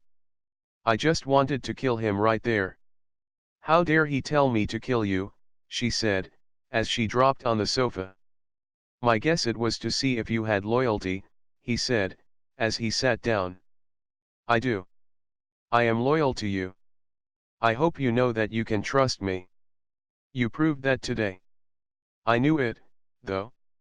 Hungry? A little. I'll fix something to eat. Why don't you check out our new workout room? What'd you do? The room that used to be empty, Go check it out and see if it's up to your standards. She headed down the hallway and stood in the doorway of their new workout room. Wow, she said, as he came up behind her. What do you think? He whispered. It's very cool. Weights. Mats. A body bag. I love it. It's great. She said. Well, there's also a dart gun set. You can practice shots without using bullets. She turned around and hugged him. You know you are spoiling me, she said. I like doing it, he kissed her cheek. I'll go get dinner. You like steak, right? 49. Yeah, sounds great. I can help. Oh, no, you don't have to. I can make a salad. I do know how to do that, she said. Oh, that's fine. I've never seen you use a knife before, he laughed. Very funny, she laughed, as they headed into the kitchen. I'm very adept with a knife, she smiled. I like it, he smiled. What do you like? She asked, as she pulled some vegetables out of the refrigerator. Your laugh. It's great, he said, as he turned on the stove. Thanks. I guess I don't laugh very often. I think this is the most I've laughed in a long time. Well, keep it up. It'll be hard, you know, this job is so serious.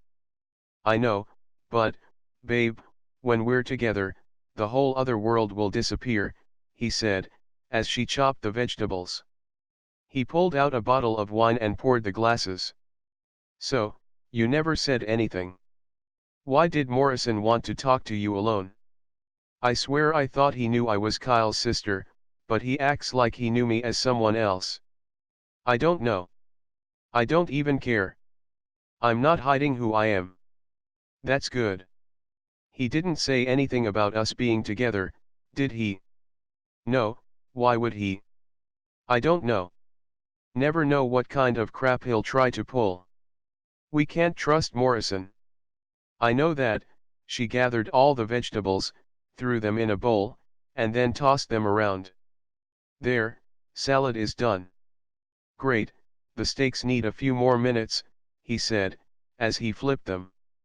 He handed her a glass of wine and lifted his glass. To you, he smiled.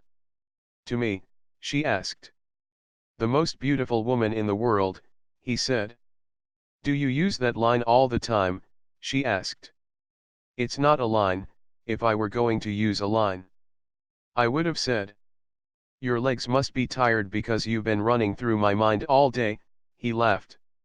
Oh, wow, that is pretty bad. So, you're a liner, huh? Liner. She walked over to him as she sipped her wine. Someone who 50 uses lame lines to pick up chicks, she laughed. Chicks? Yeah, I know, so 50s or whatever. So, do you have any more lines? I don't use lines. So, that's why you don't date? No, he laughed. Well, I guess I have been known to use a few lines. They're pretty lame, but at least they get a laugh, he smiled, as he sat down. So, what was your worst line?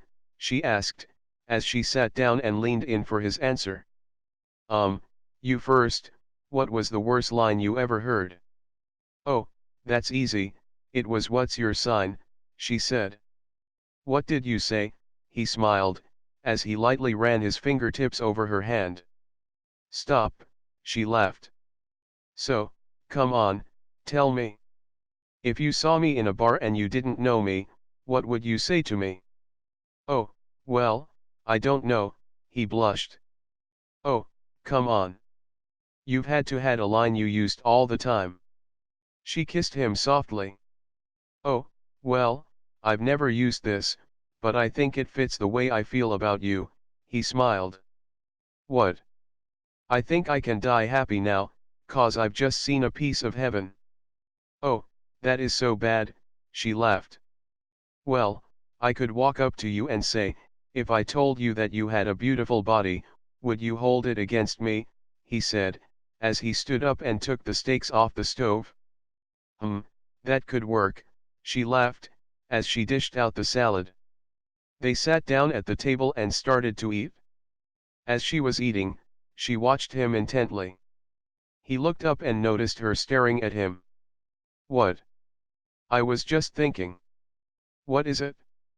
I think that since we're partners here, we should have some kind of signals or something. You know. Oh, right, like a shorthand that only we understand.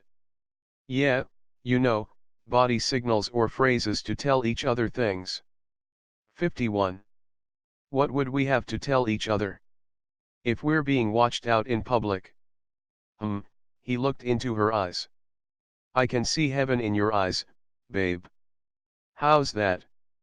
I like that, she smiled. I think as we go, we'll figure it out. I think we're slowly figuring things out about each other. I agree, she said, as she took a bite of her food. They continued their dinner in silence. When they were finished, Sam cleared the plates and put them in the dishwasher. So, what now? Well, tomorrow we get the first job. Tonight we could just relax in front of the fire and talk. Sounds good, she said, as she grabbed another bottle of wine. Why don't you get the glasses? Together, they walked in the living room and sat down. He poured them each another glass of wine. Are you all right? He said, as his watch started to beep. Hold on, and come with me, he said, as he took her hand. He led her down to the bathroom and turned on the water. What is it? They bugged the apartment, he whispered in her ear. All the rooms, she asked. I don't know. I don't think they did in the kitchen. My watch would have beeped. It's set to detect frequencies of bugs and transmitters. As soon as we started talking, the bug started recording and the watch beeped. So, what do we do now? We just have to be careful. I don't think we should get rid of them. We should check the rest of the rooms so we know which is safe. The kitchen is safe. Okay. Well, from now on, we make calls from the balcony, unless they're not important. We talk about the job or our relationship in the open. We can do this. We can.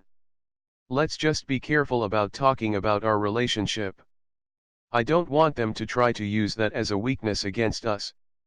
I hope they didn't bug the bedroom, she said. Well, tomorrow, I'll have the room painted. What will that do?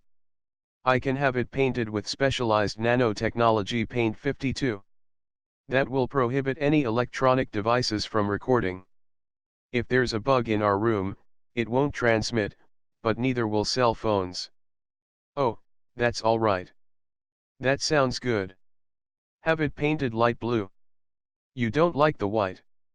No, it's too, well, blue is more calming and sexy. She kissed him and held him close to her. What if we got I forgot what they call it. That thing where we can shut off electronic devices at will. Oh, right, we could get one of those, but we'd have to hide it. It's obvious they were in the apartment. Let's check out the rest of the place. We could have it hidden as a light switch or something. They'd never know as long as we turned it back on, she said, as she opened the bathroom door and he turned off the water. They headed into each room and waited for his watch to beep.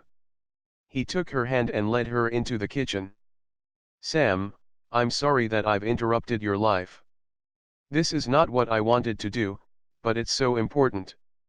All I want is to bring this bastard and his men down. I swear, I will do my job. I'm sorry how I reacted yesterday. I'm glad you did. You have real feelings. You're a wonderful person and I know that you cherish life. He lightly touched her cheek. Yeah, I do. Okay, let's go sit and watch TV. Maybe there's an old movie on or something, she said. We have a collection of DVDs. Pick one. They walked out to the living room and she walked over to the armoire and stared at all the movies. Oh, wow, there is a lot, she laughed. What's your favorite? He asked. Um, what's yours? She grinned. I asked you first. Oh, all right. I really love Steven Seagal. I can't help it. Anything with him in it, but I like Under Siege. You're kidding, right? He laughed slightly. No, I like his bad boy physique. Why? What do you like? I like his movies, too. Oh, I was expecting something like. I don't know. Star Wars, she laughed. Very funny. I like Clint Eastwood or Harrison Ford. I really like Air Force One, he smiled. Well, looks like we have every movie they ever made, she 53. Laughed. How about we watch Under Siege and then Air Force One? Good. I'll put the movie in and then I want to get comfortable, she put the DVD in the player. Play it until it starts. I'll be right back, she said, as she hurried down the hall. She came back out, wearing just a t-shirt and underwear. She sat on the sofa and draped her legs over his lap. Is this all right? Oh, definitely, he picked up the remote and pressed play. Then he handed her the glass of wine. Enjoy, babe, he whispered. 54. Deals. Sam woke up next to Parker, who was sleeping soundly. She carefully got out of bed and headed into the kitchen. She walked over to the window and stared out at the night stars. I can do this. I hope I can do this. I want it over with. I have to get Jack out of my head. Why am I so drawn to Parker? Could this really work out? She sighed. It will, he said from behind.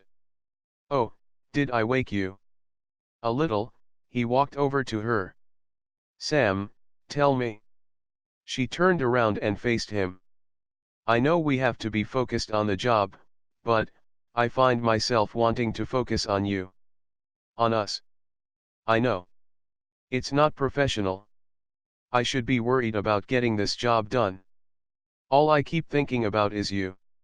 What do you think about? He held her face in his hands and gazed into her eyes. You. Making love to you. Holding you. Watching you. Being with you. I enjoyed just us sitting on the couch, watching TV. I know it's weird, but I haven't felt this good in such a long time.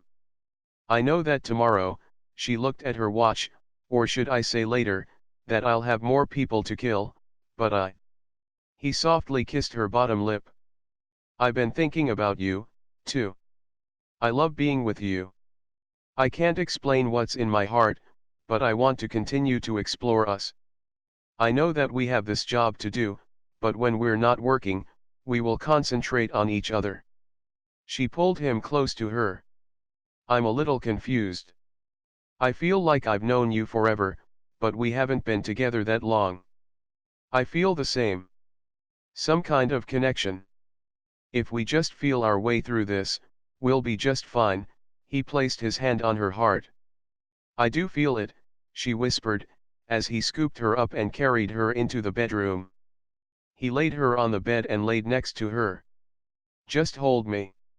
Whatever you want, babe, he said, as he covered them up and wrapped his arms around her. 55. They woke up a few hours later to Parker's cell phone ringing. Hello, he answered it. 10 o'clock is fine. You know where? Parker hung up. Jack. Yeah, he'll be here at 10, he said. Oh, all right. We better get dressed, she said. Hold on, a sec, he rolled over and laid on top of her. I just want to kiss you for a little while, is that all right? She reached up and pulled his head towards hers and softly kissed him. How was that? Wonderful, he grinned. You are quite a man, you know that, she said. You're a beautiful and sexy lady, but we should get dressed. All right, if you insist, she sat up as he climbed off of her. Later, babe, he grinned as he started to get dressed. You get dressed and I'll make coffee. She walked over to the closet and opened it. She stared at all her outfits to figure out which one to wear to a meeting like the one she was about to have. She opted to wear her black jeans and black tank top. She placed her .38 in her ankle holster and put her 9 in her back waistband. She put on her leather jacket and walked over to the mirror. She took a deep breath and put on her makeup. She brushed her shoulder-length hair and smiled. She placed her fingers on her lips and smiled.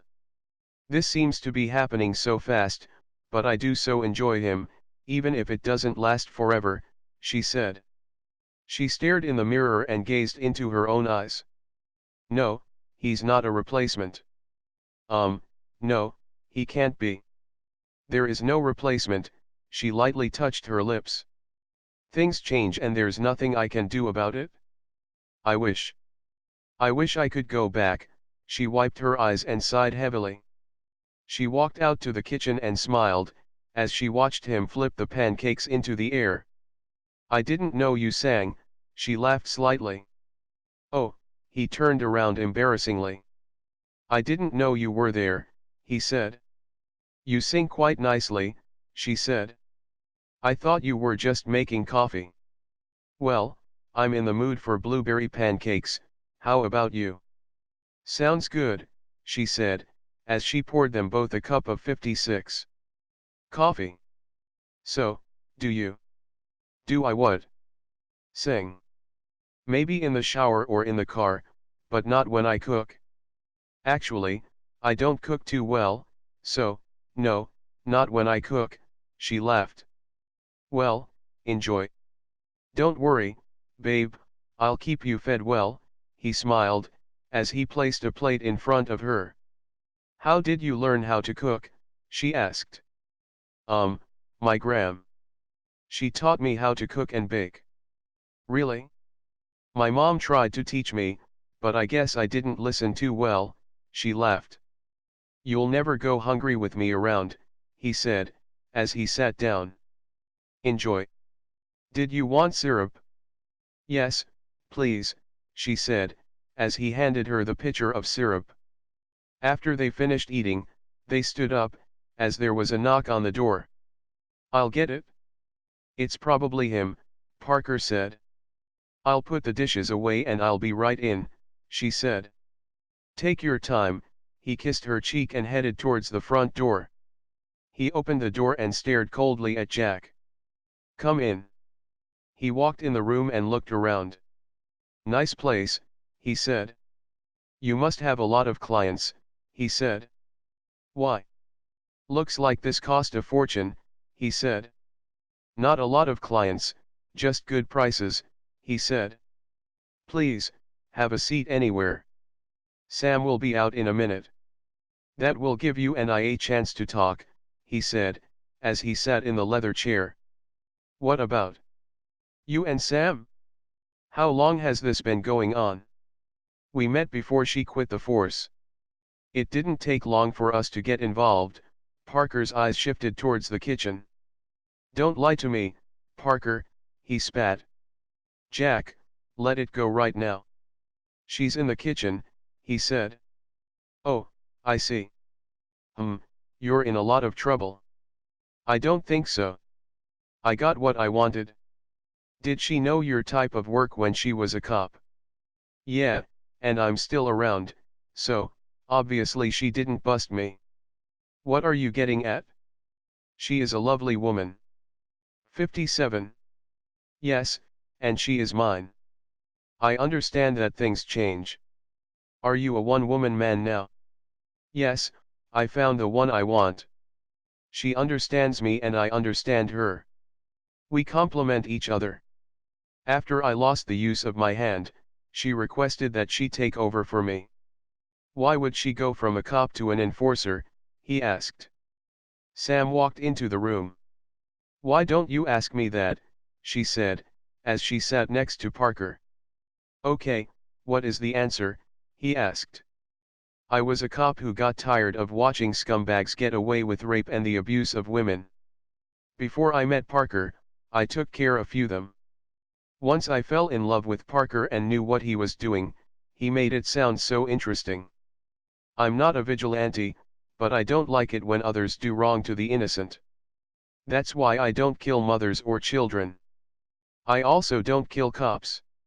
So, if you plan on having any officers of the law eliminated, you can find someone else. Why not? Because you were one. No, because for good or bad, they protect the innocent. Sometimes, they are the only option for protection. Our laws suck. So, I will take the name of your target. I will eliminate that person, but on my time and my own way. I also don't do sloppy. Sloppy, he said. My headshots are always clean. I saw the wound in Scott's head. Very clean. Very little blood. Is there a trick to that? Yes, but it's my trick. I have two separate fees. One for the elimination and the other for the removal, if you require that. Also, I need to know what you require for proof. Jack pulled out an envelope from his jacket pocket. This has all the information for the person. It also contains the token, which you will take. You do not need to remove the body. It does need to be clean. He handed her the envelope. She opened the envelope and nodded as she read the print. All right, this is in order. What is the fee? He asked. $30,000. I want 15 now. When will it be done? He asked. In less than 72 hours. I need to get a handle on her schedule. She is not a mother, is she? No, she's not. 58. Fine. I will contact you when it's finished, she said. Is that it? What else is there? She asked. Don't you want to know why? That's not my business. It's one thing if you want to share, it's another thing for me to ask, she said. Oh, but there is one more thing. What's that? Tell your men to stop following us. I don't know what you mean, he said. If they don't stop following us, I cannot guarantee the completion of the job. My skills and talents are private. I do it alone and do not need an audience. If I find any of your men or anyone following me, they will be killed and I will charge you for it, she said. I understand, he said, as he stood up. I'll be right back with the money. He walked over to the door and opened it. A man, who was waiting in the hall, handed him a briefcase and he came back in. He set the case on the table and opened it. He pulled out large stacks of money and set them on the table. 15,000, he closed the case and picked it up. Good. I'll be in contact, she said, as he left the penthouse. Parker took her hand and led her into the bedroom. He removed the painting off the wall and opened the safe. 6, 9, 8, he said. She nodded and went into the other room. She grabbed all the cash off the table and brought it into the bedroom. She carefully stacked the cash and he closed the safe. So, what do we do with it? It's ours, babe, he said. PK, there's something you're not telling me, isn't there? Yeah, he held her close and whispered in her ear. We can't talk here. Let's go scope out this new mark. All right, she said, as she curiously watched him grab his coat. She followed him out of the penthouse and to the elevator. 59. 60. Truths. Parker pulled the car over to the side of the road. Where are we? She asked. The park. I thought we'd take a walk, he said, as he got out of the car. She got out and held his hand as they walked towards the park entrance. Where to? Over there, by the lake, he said, as he led her to the bench that sat in front of the small lake. She sat down next to him. So, what is it you're hiding from me? I don't have plans to arrest him, he said. I don't understand. He looked into her eyes and sighed. I want Jack Morrison and all his men, dead. Then, why don't I just kill them? We're not close enough yet. Everywhere he goes, he's surrounded by his men. He also has been known to wear body armor. He doesn't wear it around his head. I know, but we have to get closer. Does he have kids? No. Can't really picture him being a father, he said. No, me either, she sighed. He's never without anyone around him, except when he's at home. He does have guards, but they aren't in the house. I've only been to the house once. So, this is a covered up. Can we do whatever we need to in order to get it done? Yes, it's totally off the record as far as officially at the FBI. My only contact is Drew. When he comes to the apartment, he's just a friend of mine. That's it? So, the money is ours to keep, right? She said. Yeah. I should have told you all this before. Why didn't you? 61. I didn't think you'd accept the job. Our goal is to bring him down, but not send him to prison. Only to hell. PK, there is something else, isn't there? What do you mean? Something about this is personal to you. I told you that my gram died last year, he sighed. Yeah, what did he do? Did he kill her? Yes, it wasn't to get to me, though. She was in a store and there was a shootout. His men were trying to shake down the owner. He tried to protect himself and all of them were shooting. One of the men, Lloyd, killed my grandmother. Oh, dear God. PK, I'm so sorry. I understand all too well your anger against these men. Lloyd, he was in the bar, right? Yes, those three are always with Morrison, but there are at least 10 others, plus his driver. Can't even drive his own car. Nope, he said. So, I have to kill this woman, don't I? If there was any other way, he said. I know. Well, her name is Alyssa Marshall. His mistress. Oh, he must have another one, if he wants this one dead, she said. Must be. Well, we should stake her out, Parker said. We will. I guess we should get started, she said, as she stood up. Sam, he said, as he grabbed her arm. What is it? I'm sorry I didn't tell you everything, he whispered. Do I know everything now? She asked. Yes, he said. I'm not mad. I understand why you didn't tell me. From now on, neither one of us keep things from each other. Morrison did talk to me before you walked into the room. I know. I was listening at the door. I guess we should have thought about a cover story for when we got together. I think we covered that, he said. Oh, he took her hand and kissed it. You told him that you fell in love with me. Oh, right. It, it was for the cover. He lightly touched her cheek. Was it really? 62. She gazed up into his eyes. I think I am falling in love with you. This past week, I've never been happier. Yes, I'm scared.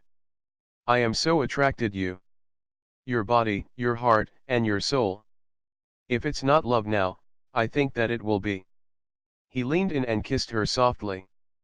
I'm definitely falling in love with you. Are you afraid, too? She asked softly.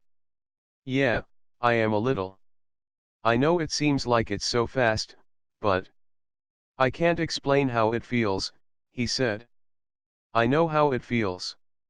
I love how it feels. We do what we promised. We focus on our job when it's time and us, when we're alone. I think that's a perfect plan. He kissed her again. He wrapped his arm around her and they walked back to the car. 63. 64. Second. For 2 days, Sam and Parker followed Alyssa Marshall, their latest mark. Sam documented every single move this woman made, even when she went to the razor's edge. Sam and Parker headed into the bar and sat down. Steve came over and handed them their drinks. Sam looked down at the end of the bar, where Alyssa was sitting. She looked up when Alyssa got up and headed towards the ladies' room. Sam soon followed. Jack came out of the office and walked over to Parker. "What are you two doing here?" "Having a drink," he said. "She's not doing it now, is she?" "Don't know." "Why don't you ask her?" he said, as Sam joined them. "What's the problem?" she asked. "What are you doing?" he asked, as Alyssa sat down at the bar again. "You were saying," she asked. "Never mind. I will see you both soon." "Only 20 hours to go," he said. "It'll be done," she said, as she sipped her beer. After Alyssa drank down her beer, she left the bar. Sam and Parker soon followed. "Where'd she go?" Parker asked. "There, that's her red convertible." "Follow her," she said, as they got in the car. "Do you have a plan?" "Yeah, I do. You'll see when the light turns red," she said. They pulled behind Alyssa's car at the stoplight. Sam got out of the car and pulled out her 9mm. She screwed on the silencer and shot out one of the tires. She got back in the car and waited. Alyssa drove off and suddenly pulled to the side of the road to check her tire. Sam looked at Parker. "Pull in front of her car," she said. "All right," he said, as he pulled in front of Alyssa's car. 65. Sam put on her sunglasses and got out of the car. "Do you need some help?" she asked. "Oh, thank you. I have a flat and I'm late for work," she said. "We can help you. Do you have a jack?" Sam asked. "Yes, it's in the trunk," she said, as she opened her trunk. Sam walked over to her and looked around. She pulled her gun out of her belt and hit Alyssa in the head with it, causing her body to fall into the trunk. Sam pulled the necklace off her body and aimed the gun at her forehead. "So, you're sleeping with Jack?" Alyssa looked up at her. "You. I know who you are," she cried. "Who do you think I am?" she spat. "The woman in the photo. The one he keeps in his desk," she cried with fear. "Are you sleeping with Jack?" she asked. "No. No. I swear. I'm not. Not anymore. Please don't kill me," she cried. "I don't believe you," Sam said. She closed her eyes and let off one shot. She carefully picked up the casing that fell into the trunk and then closed the trunk. She kneeled down by the tire and looked for the bullet hole. She pulled out her pocketknife from her back pocket and carefully dug out the bullet. She stood up and walked over to the car and got in. "Drive," she demanded. Parker drove in silence until they reached their parking garage. She looked over at him and sighed heavily. "Can we deal with Jack tomorrow?" "Yeah, he knows that we have a procedure. I'll call him and let him know that it's done and we'll meet with him tomorrow." "Good. PK, time for our procedure," she smiled. "Are you sure?" "Yeah, I need to feel better. I need to feel alive," she said, as she got out of the car. She took his hand and they walked to the penthouse. She walked into the bedroom, where Parker was sitting on the edge of the bed. "It's too much, isn't it? You're the one that has to do it. I feel that it's unfair to you." She took his hands. "I hate doing it. I just closed my eyes and shot. I don't know how many more I can kill, but when I kill Jack, I won't be shutting my eyes." "It wasn't any easier, was it?" he whispered. "No. God, I'm killing people that this man wants dead. I feel so 66. Dirty, angry, dead inside. I don't want to feel that way." He pulled her close to him and held her tightly. "I don't want that either. I feel your pain. I wish I could take it from you." "You can," she flirted, as he laid her down on the bed. "I did mean what I said the other day." "Which was," he whispered, as he kissed her neck. "That I'm falling in love with you. I just hope that this job doesn't get in the way of that," she said. "I won't let it. I promise," he said, as he laid on top of her. I want to hold you like this all night. Oh, please, do, she whispered, as she covered them up with the blanket. 67. 68. Proposition. Sam answered the front door and there stood Jack. Come in, she said. Why did you wait until today, he asked, as he walked in the living room. I have a procedure that I need to follow, she said, as Parker came into the room. Oh, you do that after each job? Yes, I do, she looked at Parker. The job has been completed, she said, as she closed the door. She sat down on the sofa. Have a seat, she said, as Parker sat next to her. Where's my money? Where's my proof? She opened the wooden box that sat on the table and pulled out the necklace that she removed from Alyssa's neck. Here. This is what you wanted, right? Yes, he took it from Sam's hand. Like I said, where's my money, she asked. He stood up and laughed. Oh, you think I'm going to pay you for something I could have done myself? She pulled out her gun and aimed it at his head. I think you will. If you wanted to do it yourself, you would have already done it. He stood up and smiled. You are quite a woman. Maybe I will take you instead. Parker stood up. I don't think so. Will be back with the money, he said, as he headed towards the door. Sam put her gun back in her waistband. I'm getting tired of his stupid games. So am I, he said, as Jack came back in the room with the money. It's all in here. I do have another assignment for you, Sam, he said. Now, what? He dropped an envelope on the table. Read it later. First, I-69. Want to speak to you in private. Sam nodded to Parker and he left the room. So, what is it? I have a proposition for you. What could that be, she said, as he moved closer to her. I want you. You could do so much better than a damaged hitman. What?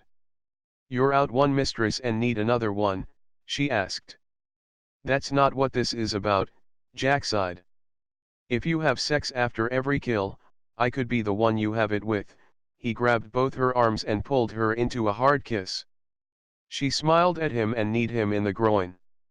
He quickly let go. You are so lucky. Lucky, he asked, as he groaned. Yes, I usually kill those who touch me. First, it's not sex with Parker. It's making love. With you, it wouldn't be anything. I know how you are now. I won't stop trying, he laughed. I won't stop pushing you away. As for Parker, he can still kill if he has to. I wouldn't underestimate his devotion to me. I see why he is devoted to you. Oh, and if you touch him, I won't think twice about killing you, only I'll make it extremely messy, she spat. Take the money and do the next job. I want the upfront money. I added an extra 50,000 to your pile. That's the upfront money. You can leave now. I'll be in touch. Jack headed out the door and joined his men in the hallway. He looked at Simon. I want that woman. Dead, sir. No, definitely alive. What do you want me to do? I haven't decided yet. She's very shrewd and very smart, he said, as they headed down the hall. I have to decide what to do about Parker. Sam walked into the kitchen and sat down. Sam? Is everything all right? No. Unfortunately, this bastard wants a new mistress. You. 70. Yeah.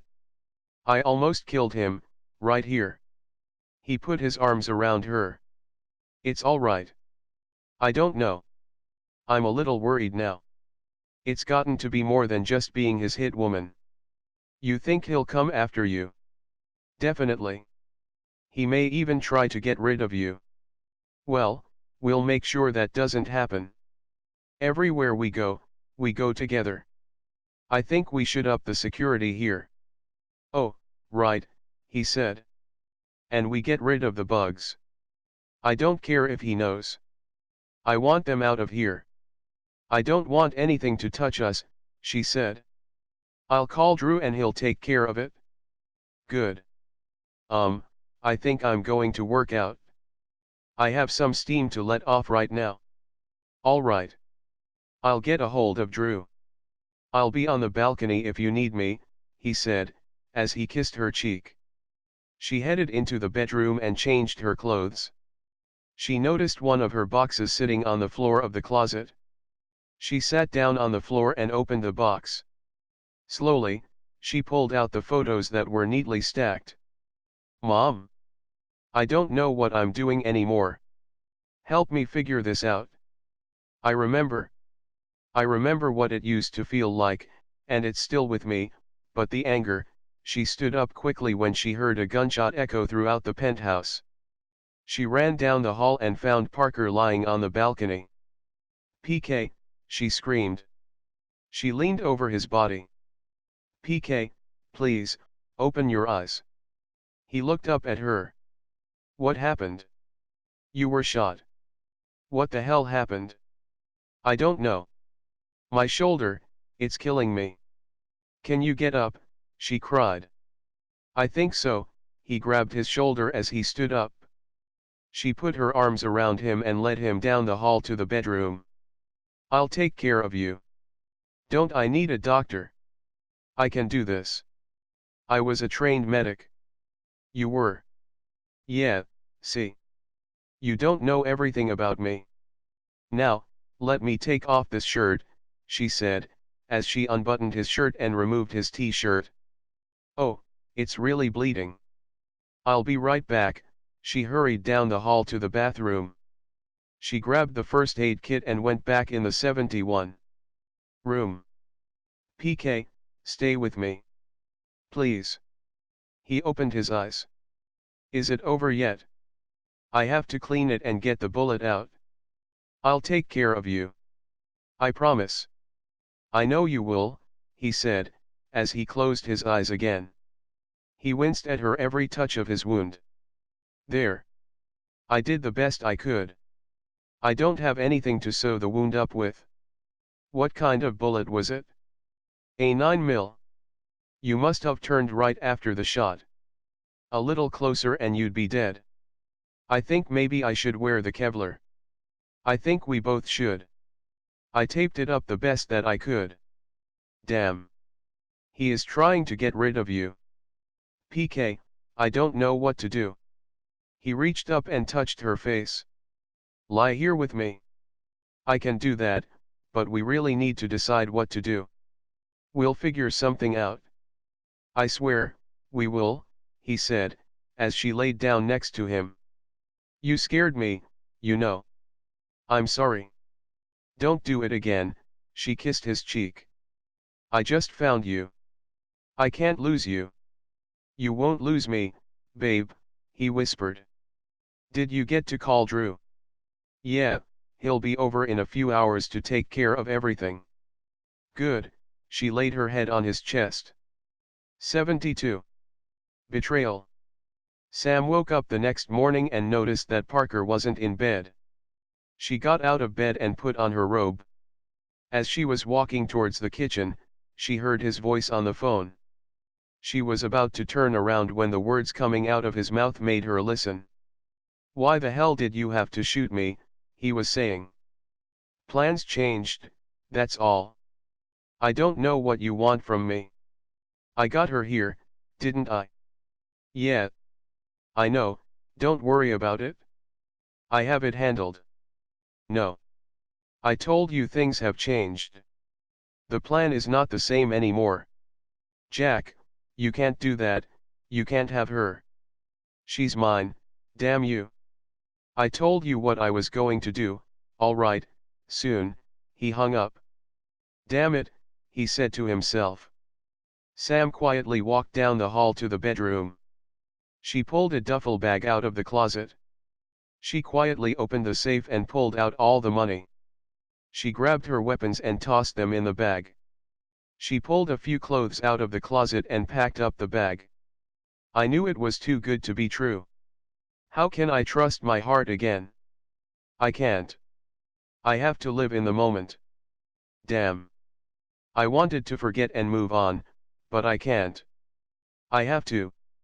I have to get him, on my own. She shoved the bag under the bed. How do I get out of here? She whispered.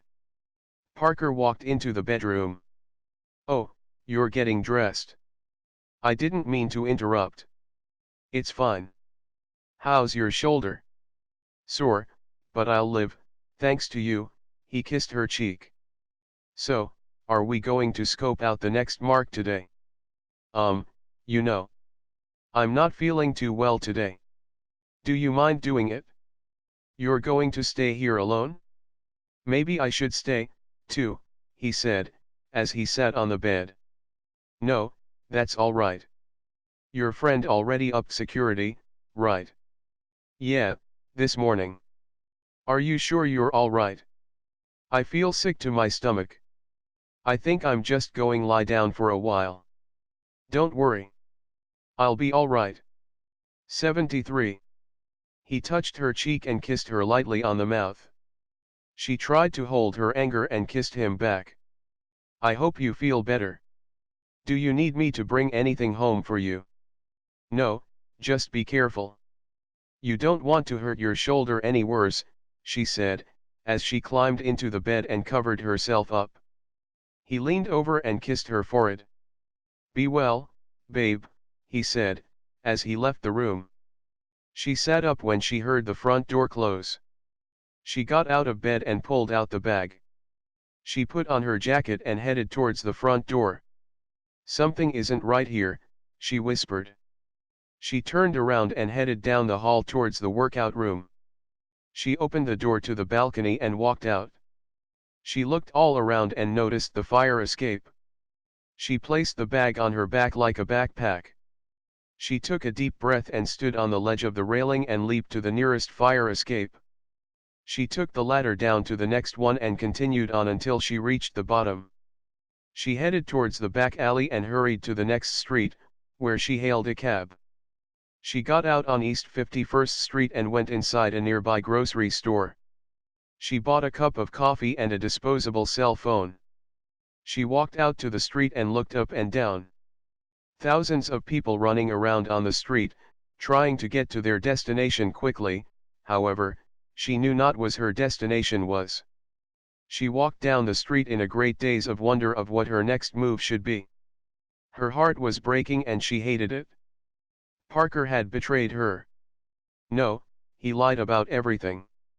She trusted him and yes, she felt love for him, and it was all a lie. She walked into the clothing shop and bought a new jacket and hat. She changed quickly and continued her journey on the street. She stopped and sat on the bench and stared out at the abundant traffic jam. Her eyes teared as she watched the patrol car speed up the street. She carefully sipped her coffee and stared at her new cell phone. She dialed his number. If anyone could help her, if there was anyone she could trust, it would be him. Captain Ford, please. She waited until he answered. Hello, this is Lucas Ford, he said. Luke, it's Samantha, she sighed. Samantha? Oh, God. Where are you? I haven't heard from you. I was afraid you were killed along with Kyle and your parents. Luke, I need your help. I'm in big trouble and it just got worse. 74.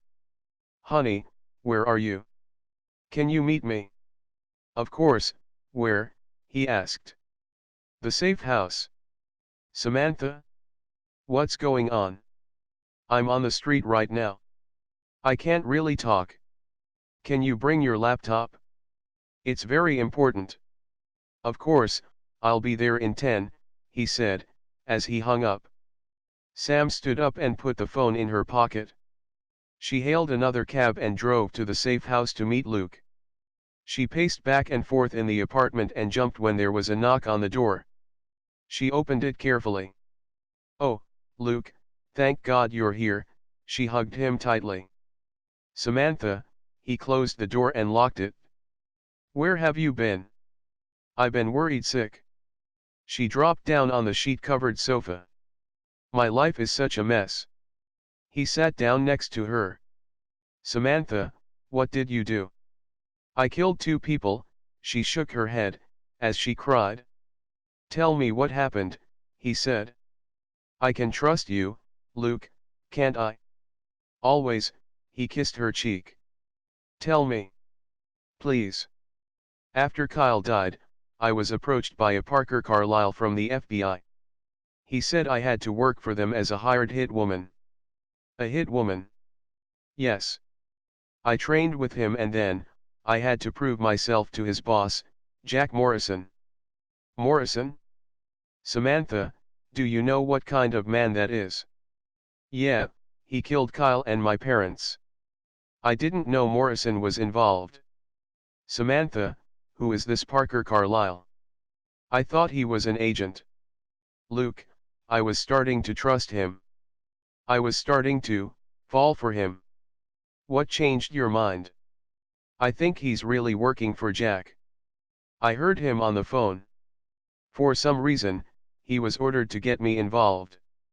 I'm not sure what they want from me, other than being an enforcer. So, you killed 2? Yes, a man named Scott. I don't know what they did with his body and the other an Alyssa Marshall. Yesterday, I was given orders to 75. Do another hit, but I haven't done that yet. As soon as I heard that Parker was using me, I snuck out of the penthouse when he left. Samantha, what can I do? You just admitted to killing 2 people. I know, Luke. I don't know what to do or who to trust. Parker told me that if I didn't go along with his plan, that I'd go to jail and Dylan would be unprotected. I can't let anything happen to Dylan. He's my brother. She buried her face in her hands. Luke opened his laptop and plugged it in. Are you going to stay here? I don't have a plan yet, so I guess, at least for now. You and I are the only ones that know about this place, right? Yeah, and we'll keep it that way. He tapped on the keys. Parker Carlisle, you said? Yes, she said. What did you find? Parker Carlisle used to be an FBI agent but fell off the grid about a year ago. Wait, here's a picture. Is this him? She shook her head. No, that's not him. Who is the man I know as Parker? I don't know. Give me a description and I'll see if it matches any agent in the FBI. She leaned back and rubbed her eyes. Oh, all right. Dark black hair, dark eyes, 6'3", about 190 pounds. Oh, he does have a tattoo of a heart surrounded by swords, she said, as he typed the description into the database. It'll just take a few minutes, he lightly touched her cheek. I'm glad that you called me. Luke, you were there for me when Ed died. You were always there for me. I know, you probably have to report this. I mean, I am a murderer. Sounds like you did it under duress. The hardest part was trying to act so cold when I did it. I had to close my eyes when I shot that woman. Did you leave a calling card? Red nail polish on the bullet. Interesting choice, he smiled. Yeah, well, I had to think of something. Oh, and Parker knows the calling card, she said, as the computer beeped. Here it is, one match, a Perry Kelvin Lyons. Is this him? Yeah, that's definitely him. What does it say about him? His file is flagged as confidential. My guess, it usually means 76. He's in deep cover or he's a bad agent. She laid her head on his shoulder. I don't get this. Samantha, what did he tell you was the goal of this plan? First, he said it was to bring down Jack and his entourage. However, yesterday, he told me that the goal was to kill all of them. I had to keep doing the jobs until we were invited into his home.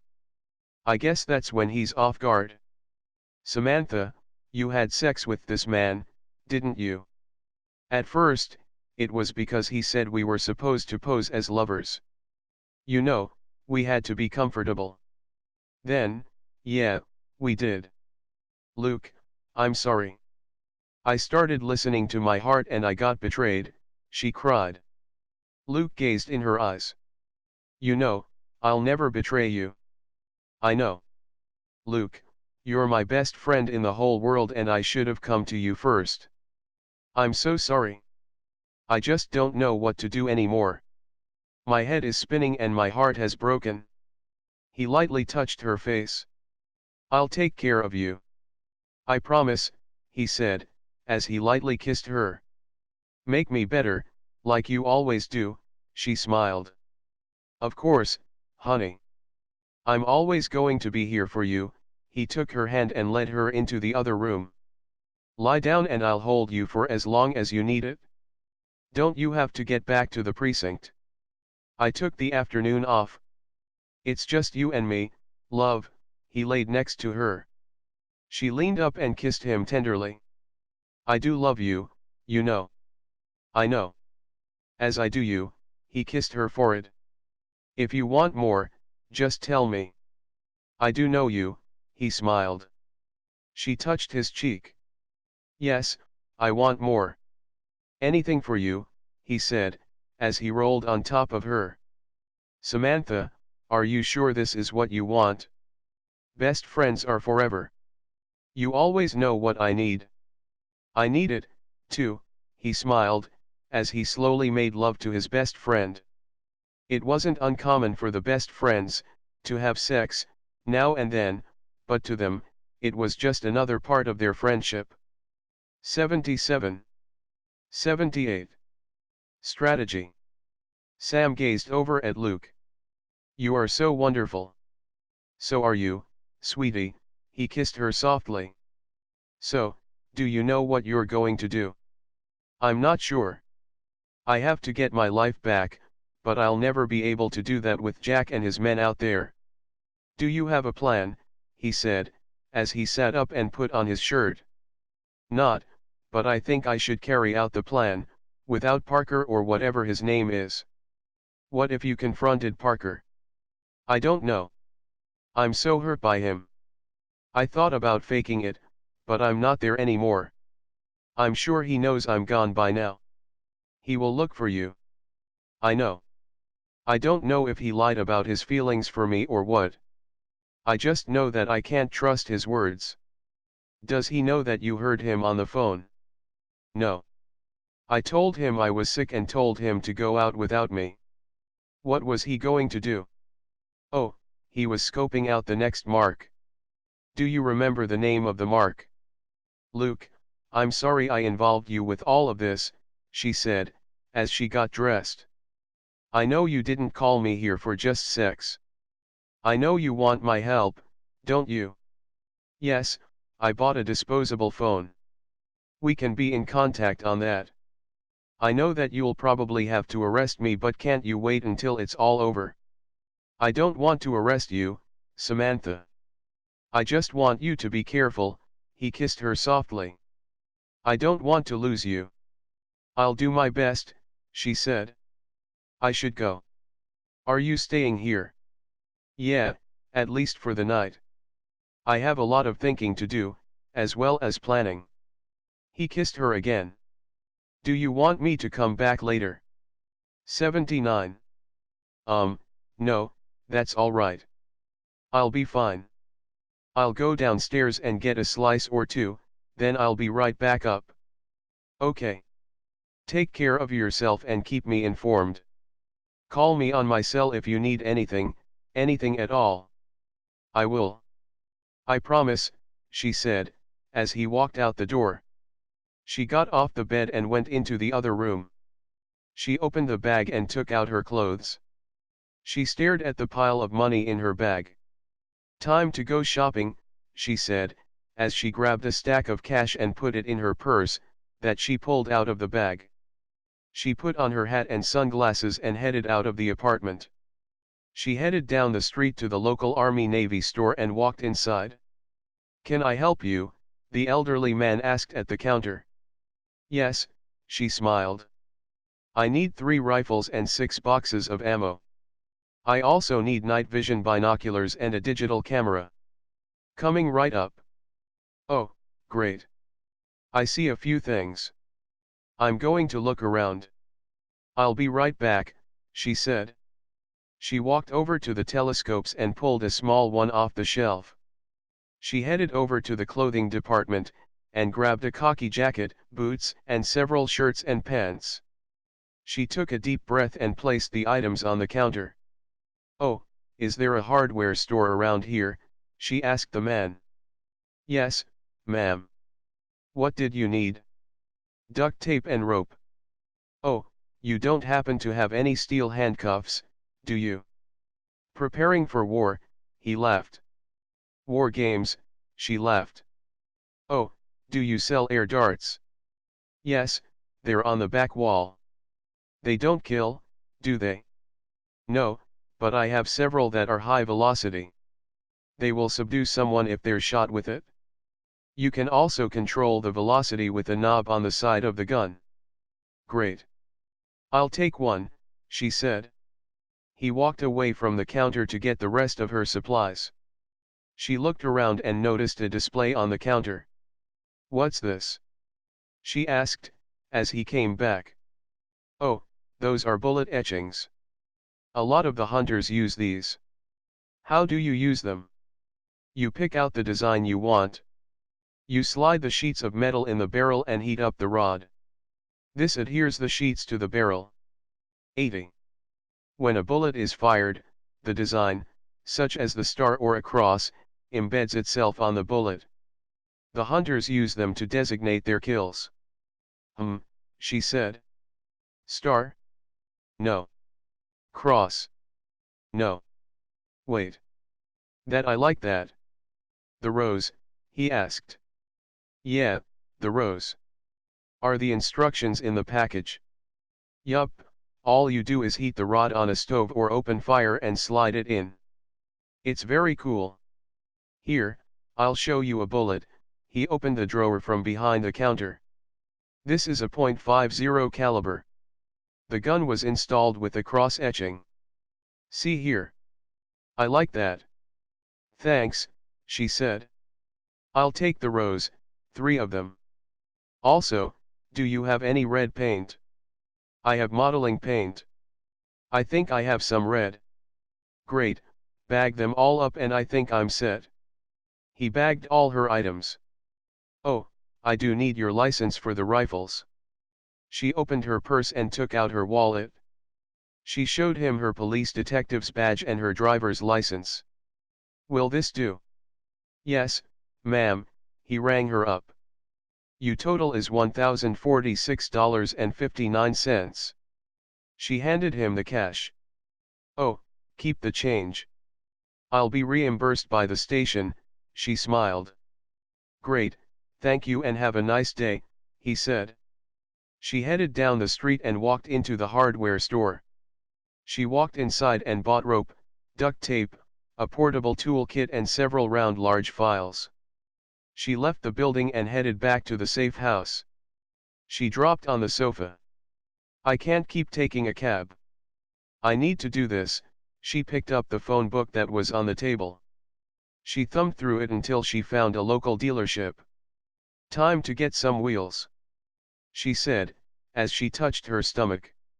"And some food," she said. She headed back out of her apartment and went inside the pizzeria that was downstairs from her apartment. She ordered a few slices of pizza and quickly ate them down. She hailed a cab and had it drop her off at the dealership that was just outside the city. The minute she got out of her car, one of the salesmen came running over to her. "Looking for something in particular?" he asked. "Yes. Not too flashy, but it needs speed. I also want it to be black, with a large trunk. We have a lot of cars that fit that description here. Let me take 81. You around? How much are you looking to spend?" "Money is not a problem. I just need a set of wheels." "Well, over here, we have an SUV, black." "Too big," she said. What kind of sedans do you have? Well, we just got in a fleet of Mustangs. Let me see, she said. Right this way, he said, as he led her to the back of the dealership. She looked at the black and silver car and smiled. I'll take this one.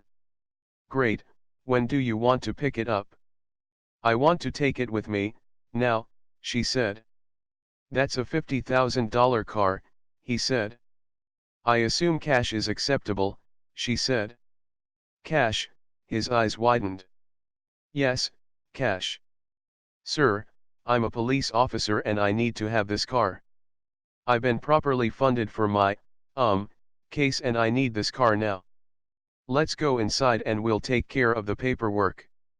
Let's do this, she smirked, as she followed him into the dealership. A little while later, she hopped in the car and drove away. She drove inside the parking garage that was next door to her safe house. She went next door to the liquor store and bought a few bottles of wine. She went to the pizzeria and ordered a few more pizzas, and salads.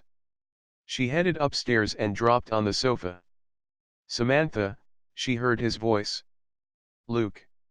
What are you doing here?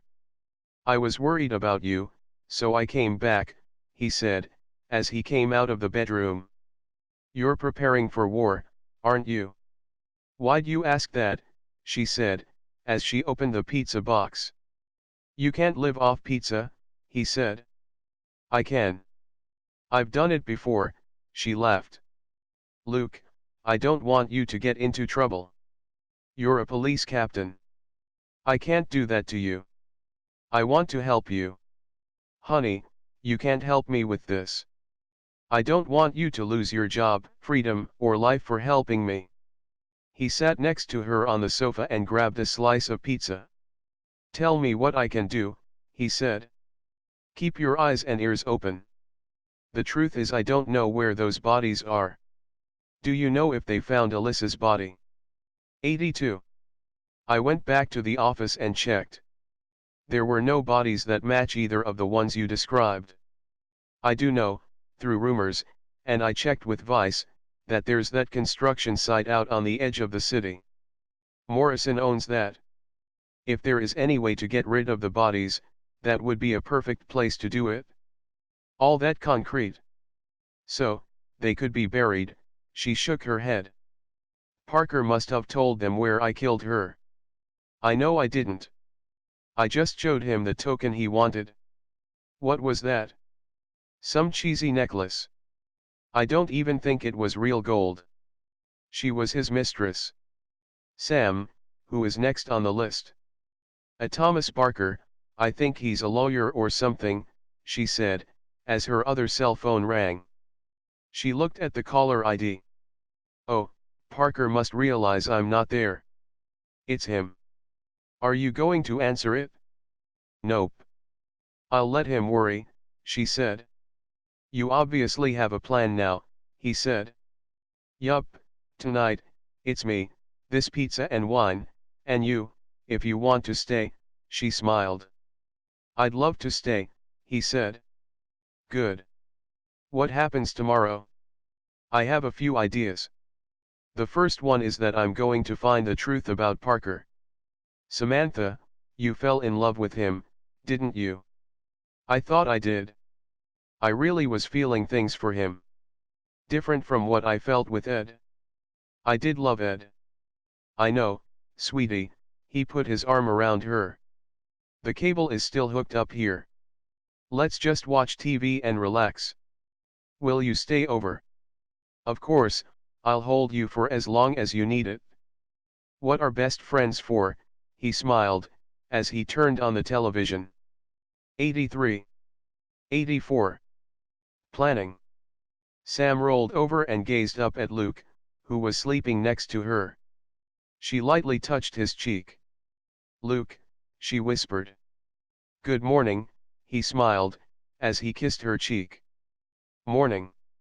Can I ask you a question? Of course, he smiled. How come you and I never fell in love? Oh, I do love you, but you never fell in love with me.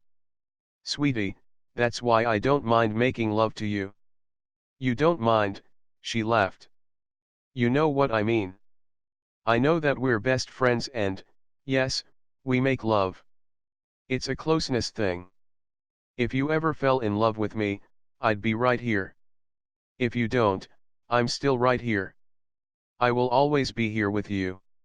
Even when you find the perfect man for you. Sam smiled. Even then. We never let anyone we were with ruin our friendship, and we never made love with each other if we were with anyone else. She sat up and smiled. I do love you, you know. With you, it's never about sex. It's always about making love and feeling better. I know. So, have you figured out what to do? Yeah, I think so. I may need your help. What's that? Will you be my lover? You know the answer is yes, but this isn't about us, is it? No, it kind of is, but I think I'm going to confront Parker. I also am going to tell him, or maybe show him, that I have another lover. Oh, you want to use me to make him jealous, so that you can see if he really loves you. You're right. It's stupid. He touched her cheek. No, it's not stupid. But, if we're going to be lovers, he rolled over and laid on top of her. We should practice, he said. I'm all for it, she kissed him softly. 85. They both climbed out of bed and got dressed. Luke, I don't know how you put up with me, she sighed. Sweetie, we were always close, since we were 10. You and me. We were always best of friends, and that will never change. We will always be together. You know, we always made love well together, he grinned. Definitely, she hugged him. You should get to the station. I promise that I will call you later. So, when do we perform for Parker? I know the perfect place. Wait, can you take the morning off? Yeah, why? You'll see. She picked up her regular cell phone and dialed the number. Parker. Sam, where the hell are you? I've been going out of my mind with worry. I had to take care of something. Sam, you can't just take off on me. Actually, I can, but, well. I'm sorry. I want to meet you in the park. I don't think our penthouse is safe. Sam, are you sure you're all right? Parker asked. Meet me in the park in an hour, she hung up. She looked up at Luke. He's going to be there soon. Let's go.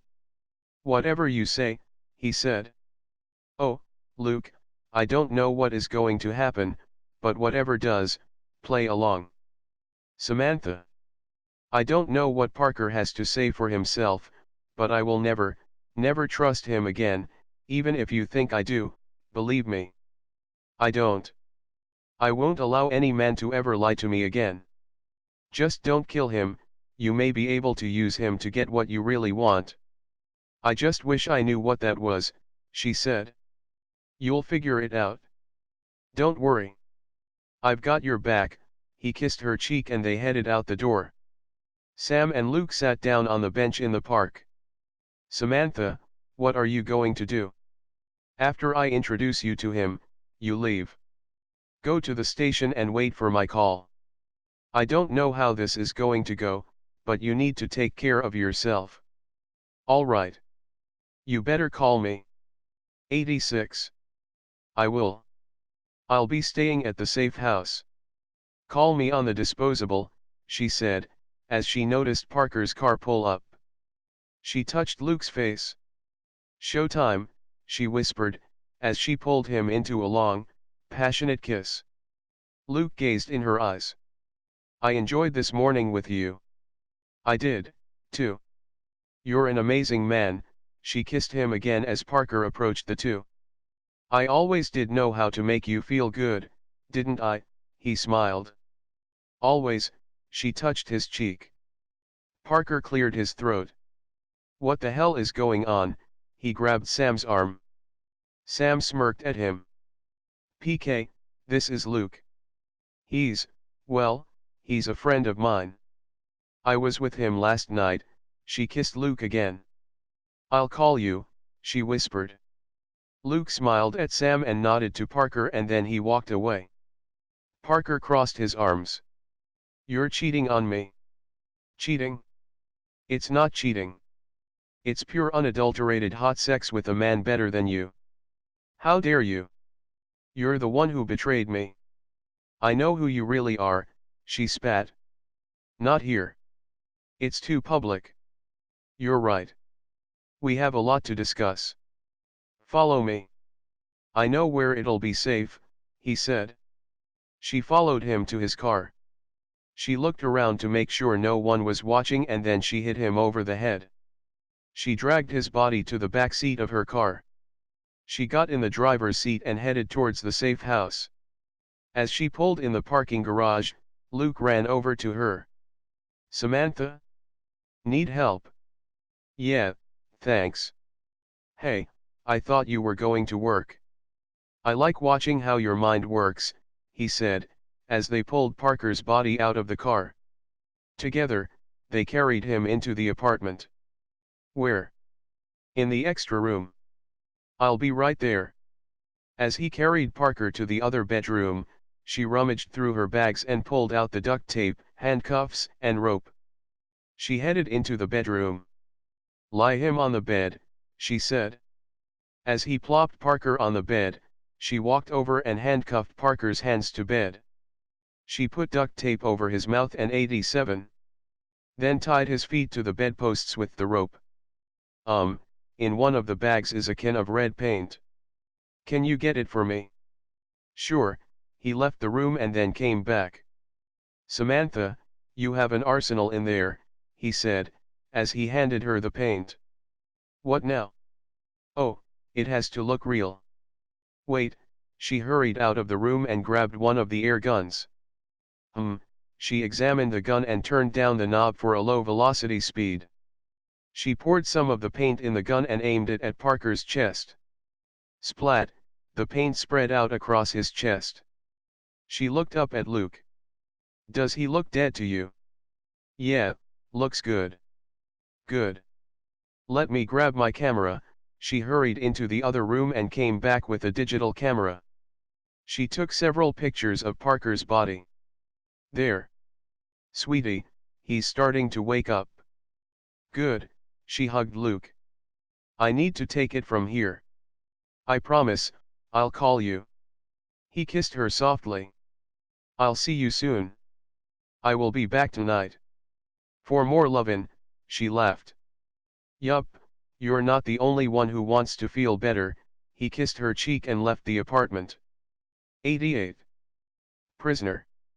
Sam sat down on the edge of the bed and watched as Parker opened his eyes. He grunted when he tried to move and realized that he was bound.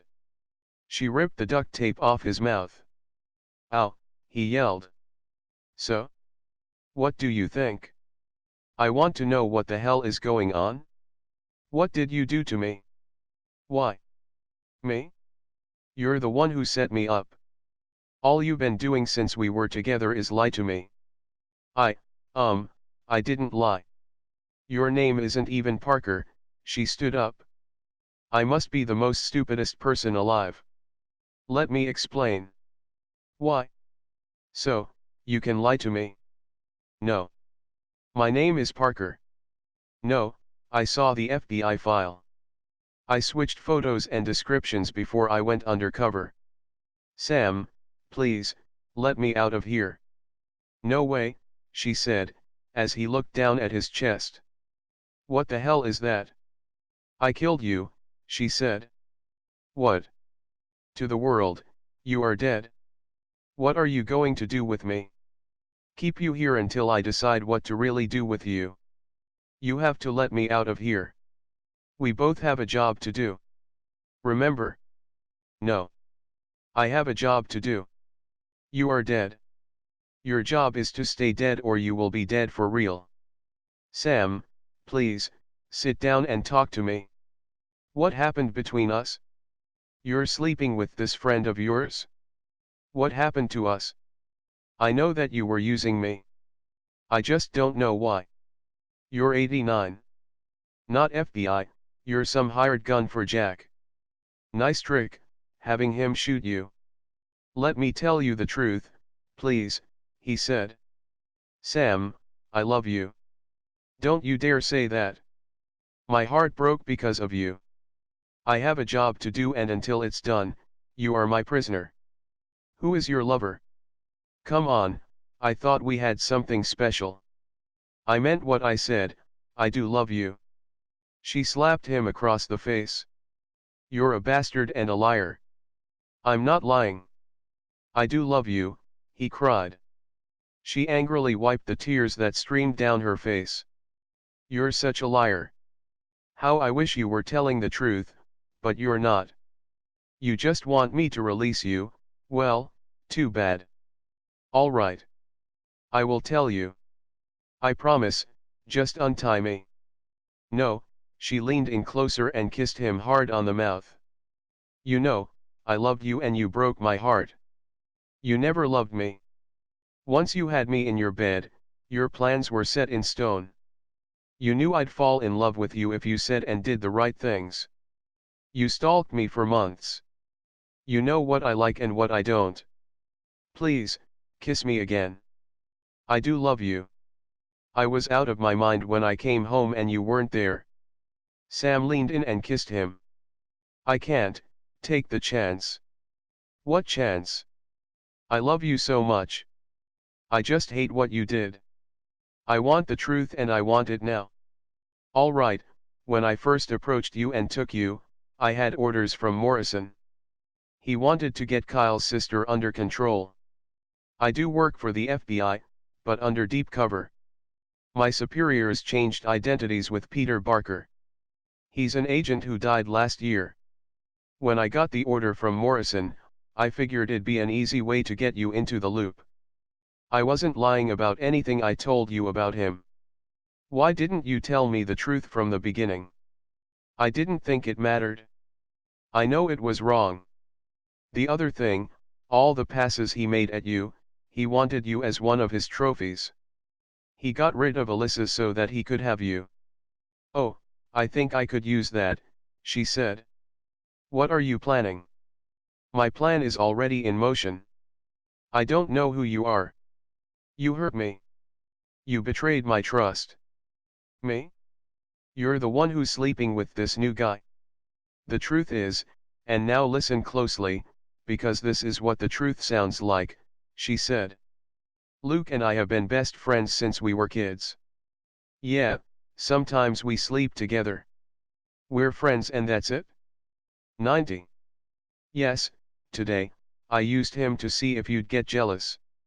He knew it? I thought you loved me. How could you cheat on me? I don't even know who you are anymore. I don't think I ever did. Now, I don't know if you love me. I really don't. I needed a shoulder and much more, and Luke was there for me. I never slept with him if I was involved with someone else. PK, you have no idea how hurt I am because of you. What can I do? Please, I don't want to lose you. Sam, in the beginning, I didn't plan on loving you. I didn't plan on us making love night after night, but I don't regret any moment we spent together. At this moment, I do. Don't say that. We have something special. Not anymore. PK, I don't know what to do about you. Untie me. I can't. I can't trust you right now. What can I do to prove to you that I love you? That you can trust me? I just don't know. I don't know anything, anymore. All I do know is that I'm going to finish what we started. If Jack wants me, then I'll play that card. You're going to sleep with him. Parker wept. If I have to. I slept with you, didn't I? Usually, I only sleep with men I love. You love this Luke person. Yeah, but not like you think, she cried, as she lovingly touched his face. I love you. I wish I didn't. I wish my heart were as cold as I pretend it is, but it's not. Please, What can I do to prove it to you? Let me love you. Let me prove to you that I love you, he said. She sat on top of him. If you really love me, you'll let me do this my way. Whatever you want. Do I have to be tied? For now, yes. You are still my prisoner. Sam, please, let me make love to you. Not now. I can't. I can't allow my heart to be hurt anymore. She kissed him gently and he kissed her back. She knew something about him, she knew he loved her, but that didn't excuse the lying. It didn't even make her want to untie him. She climbed off him. Enjoy your stay, she said, as she closed the door. She stared at the door and knew that there had to be more to this than what he explained. She always knew he was hiding something, she felt it was something big. 91. But it was like all the feelings she was hiding inside herself. Her past was catching up to her head and she had to block it out and focus on her new plan. She walked into the living room and sat down on the sofa. Luke walked out of the kitchen. I thought you left. I'm not going to leave you right now. I know you need me. Did you hear? Yeah, I think maybe he does love you, he said. I feel it, too. I just don't know if it's enough to trust him. You have a plan. Yeah, and right now, he needs to remain tied to that bed. Just remember what I told you. Luke wrapped his arm around her and held her closely. I guess I won't be getting some lovin' from you. Oh, I think we both need it, she smiled. Even with your lover in the next room. He's not anything to me right now. I don't know what will or won't happen, but he's not my lover. I don't know if he ever will be again, she said. And, if he is again, it'll only be for show. I can't ever trust that man again. Luke pulled her into a strong kiss and laid her down on the sofa. I love you and you can always trust me, he whispered, as she leaned into his breath. Now, Luke, she smiled. 92. Plans. Sam woke up in her bed and noticed she was alone. She called for Luke, but there was no answer. As she got out of bed, she noticed a note on her bedside table. Sweetie, I had to go to work. I have an idea that will help you with everything you told me. Continue with your plan, I have your back, as always. Another thing, I enjoyed last night, but I think you need to come to terms with how you feel about Parker. I will always be here for you. By the way, whatever you're hiding from me, you can tell me. I'll always be here for you. Call me later, Luke, she read to herself. She folded up the letter and put it in the drawer. She stood up and walked down the hall to the bathroom. She took a hot shower and draped a towel around herself. She headed into Parker's room. Wake up, she said. He opened his eyes. Oh, I'm still here. I thought it was a dream. Are you hungry? Yeah, starved. I haven't eaten since yesterday morning. Well, all I have is cold pizza, so, you'll have to deal with it. She untied his legs and uncuffed his hands from the bed. She cuffed his hands to each other. Get up and don't try anything stupid. I won't. I promise, he said, as he slowly stood up. Can I get something else to wear? Yeah, I have clean clothes that will fit you. Don't worry, she said, as led him into the living room. She pushed him into the hard wooden chair and cuffed his hand to the arm. Don't move.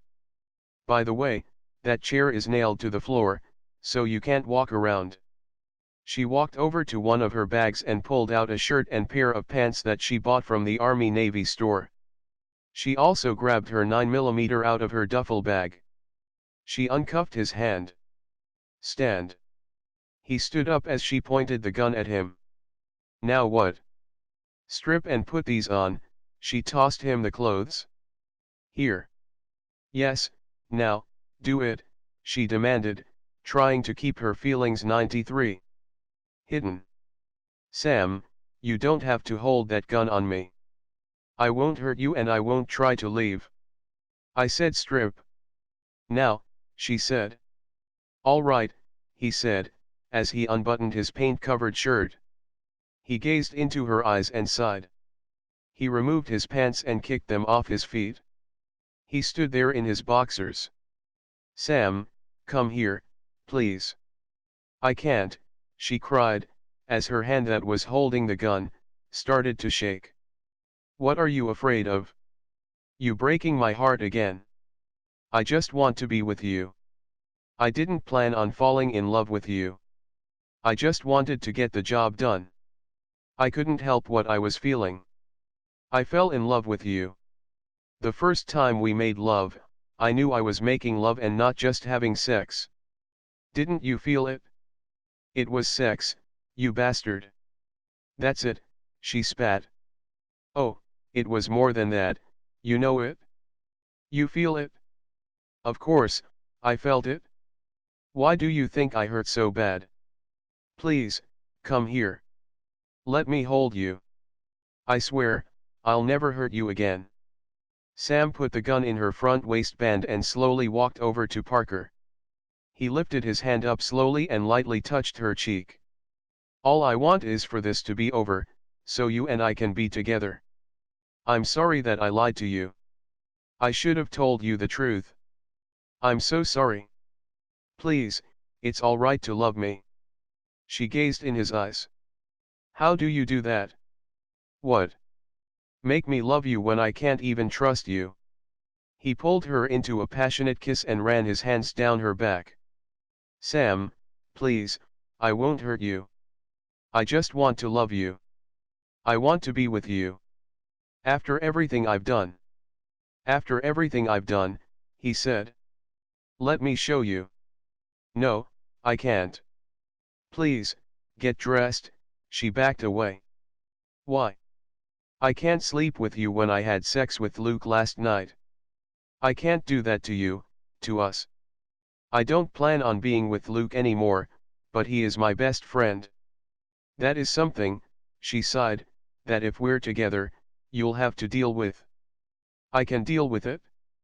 I need to know, why did you sleep with 94? Him. Get dressed, she said. He picked up the shirt and pants and put it on. Then he sat in the chair. She handcuffed his hand back on the arm of the chair. Sam. I need your attention.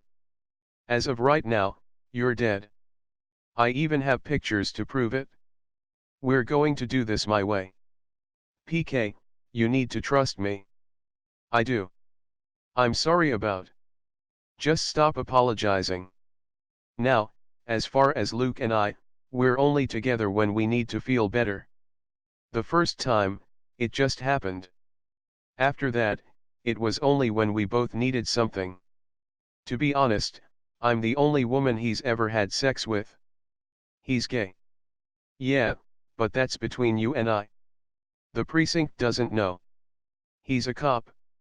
He's the captain of computer crimes at the 4-6 precinct.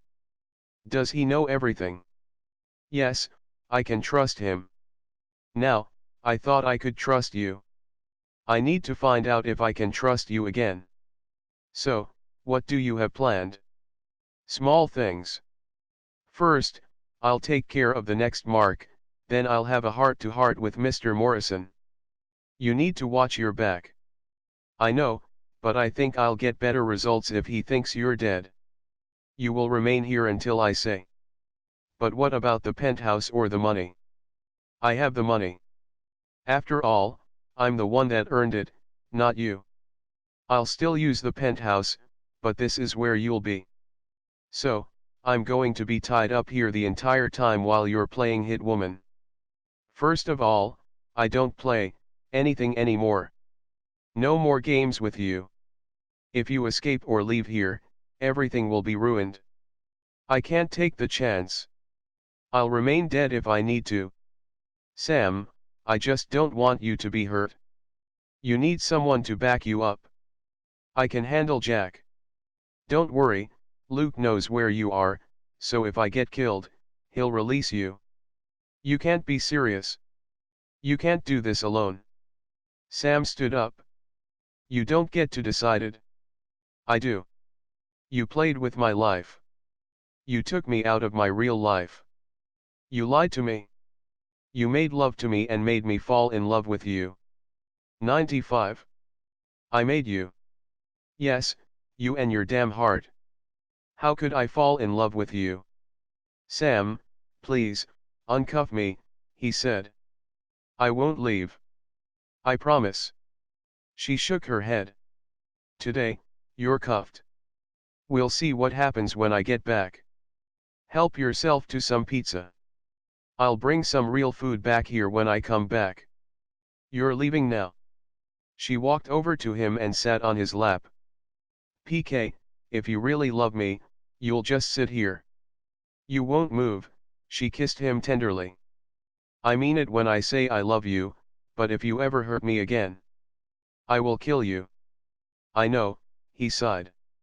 She moved the coffee table closer to him. You have the remote and the food if you need it. If you escape, I will never forgive you and you probably will be signing my death warrant. I won't leave. Do what you need to do, he said. She picked up her duffel bag and zipped it up. She put on her jacket and headed out of the apartment, as Parker picked up a piece of pizza. 96. Protection. As Sam left the apartment, Luke walked into and sat down in front of Parker. What do you want? Parker asked. I need to talk to you about Sam. What about? He asked. How do you really feel about her? I love her. I fell in love with her and I just want to be with her. You do know everything that she's been through, don't you? She shared a lot of her past with me, but what do you mean? Did she tell you about Ed? Yeah, I know they were together a while before he was killed. Yes, that's true, but before there was Ed, there was Tyler. I think there was someone between Tyler and Ed, but she denied it. She's very good at keeping things to herself, if they're private. She doesn't like broadcasting her private life. As for Tyler, she dated him throughout high school. On her 21st birthday, they were walking home from a party that he had set up for her. It was also the night that he proposed. On the way back to her house, a drunk driver's car jumped the curb and hit Tyler. He had seen the car coming and pushed her out of the way. She loved him for a long time and he died on her. She wore that engagement ring for years after that. She never dated. The only person she had in her life was me. We've been best friends since we were 10. She told me about your friendship. So, you two sleep together a lot. She's the only woman that I've ever been with. I love her with all my heart, but she'll never love me more than she does now. If she did, would you love her? Yes, of course. She's the only woman I ever loved. My whole point is the two men in her life that she truly loved died on her. After Ed died, she shut down. She focused on the job. I think what made her accept your job offer so easily is that it was adventurous and exciting. She probably was also attracted to you at first. I heard you two did a lot of training together. Yes, and she taught me more than I ever taught her, he smiled. 97. I figured as much, Luke laughed. Parker, if you do love her, let her do things her way. Somehow, prove to her that you really do love her. You don't have to protect her, because she can do that herself, but she may try to protect you. She did really freak out the other night when I got shot. She took care of me and fixed up my shoulder. I'm not surprised. She's like that. She always wants to fix things for other. She takes care of others. She can be very controlling, but it's just her way. You'll learn to do what she says. I'm not saying that in a relationship, she's the boss, but she likes to take control. In everything, he asked. Yes, but she's willing to give up some control if it makes the other person happy. Parker, she grew up with a well-off family. She joined the Marines and stayed with them until she was 22. She was a sniper and a medic. She then joined the police academy. She will take care of you and those around her. Don't try to stop her. When she gets things in her head, she has to play it out or you'll be in her way. Don't get in her way. I'll try not to. She was really close to her mom, wasn't she? Yeah, they were like sisters, rather than mother and daughter. She lost everyone except for you, Dylan, and me. Have you seen Dylan yet? No. I took her to see him, but I didn't go in. She told me what happened to him. He was a great athlete in college. He had a football scholarship and scouts were trying to line him up for their NFL teams, but then, he came home. He wanted to take his little sister out for dinner to celebrate her promotion to detective. He's 10 years older than she is. He loves her very much. He was always so protective of us. Us. Yes, Samantha, Kyle, and I. Her parents practically raised me.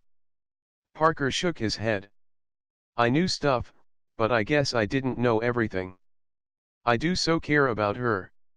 I feel like she's been in my heart my entire life. I don't want her to lose her life and I don't want her out of my life. If you want to hold on to her, don't lie. Don't keep secrets. Don't ever betray her. Also, don't hold me and her sleeping together against her. It was something that we both agreed to, but it was more of how we are together. Yeah, we've had sex 3 times in the past few days, but that's it. If she and you work things out, it will stop between us. 98. I guess I understand. I'm glad that she has a friend like you. I know it's weird, considering you're sleeping with the woman I love, he laughed slightly. So, will you stay here? Luke asked. Yeah, she has me set up pretty good. I think she's bringing real food over later. Yeah, she can't cook. I know, I tried her eggs. Oh, yuck. I know, they were pretty disgusting, looked like spaghetti. Luke asked. Yeah, he shuddered. No matter how hard Anna tried, Samantha never learned how to cook, Luke said, as he stood up. If you're here when she gets back, she'll know that she can trust you. Let her learn it all over again if she has to. I will. I'm not leaving. She did say that if I left, she'd hunt me down. Oh, she will, he said. I'll see you later. I just thought that you and I should talk. Oh, and, Parker. Yeah. If you do hurt her, she won't be the only one to hunt you down. I understand. You won't have to. I promise. Good, Luke left out the apartment door. 99. 100. Motion. Sam got out of her car and followed Simon Elders into the cafe. She sat down at a table that had direct line of sight to his. She looked up as the waiter came over. Yes, I'll just have a coffee. Oh, does that man over there come here often? Yes, he's in here every morning at this time. Why? Oh, he's just attractive, that's all, she smiled. Well, you're pretty hot, you could do better than him, the young waiter smiled. Thanks. Coffee will be just fine, she said, as her eyes met Simon's. He smiled back at her and lifted his cup of coffee. She returned the favor when the waiter brought back her coffee. Slowly, she sipped her coffee as she read her newspaper. She never let her eyes off of Simon. Once Simon left the cafe, she followed him. He headed into the large office building. She followed a safe distance behind him. She watched as he hit the elevator button. She looked at the business directory and noticed the name Simon Elders, attorney at law, Suite 609. She watched as Simon got on the elevator and the door closed. She took the next elevator to the 6th floor. She got out and looked up and down the hall. She headed to Suite 609, when she noticed that Suite 611 was an empty office. She picked the lock and entered the office. She walked over to the window and stared at the building across the street. She took her telescope out of her duffel bag and used it to carefully examine the building across the street. She took a deep breath and headed out of the door. She walked to suite 609. The receptionist looked up. "Yes, can I help you?" I'm looking for a new attorney and I was wondering if I could schedule an appointment with Mr. Elders." "Yes, that would be fine." She opened her schedule book. "Yes, he has an free hour tomorrow at 10. Is that all right?" "Yes, the name is Janet Dow." "What is this regarding?" 101. "I'm sorry, that's private." "What is his initial consultation fee?" $500, she said. "That's fine." "Oh, may I have one of his cards?" "Yes, just a minute." She left the room and went into the office. She came back a few minutes later, followed by Simon. He walked over to her. "I heard you made an appointment," he said. "Hello, beautiful. You were at the coffee shop. Did you follow me?" No, you were recommended by a friend of mine," she said, as she glanced at the schedule book. "A Robert Rogers."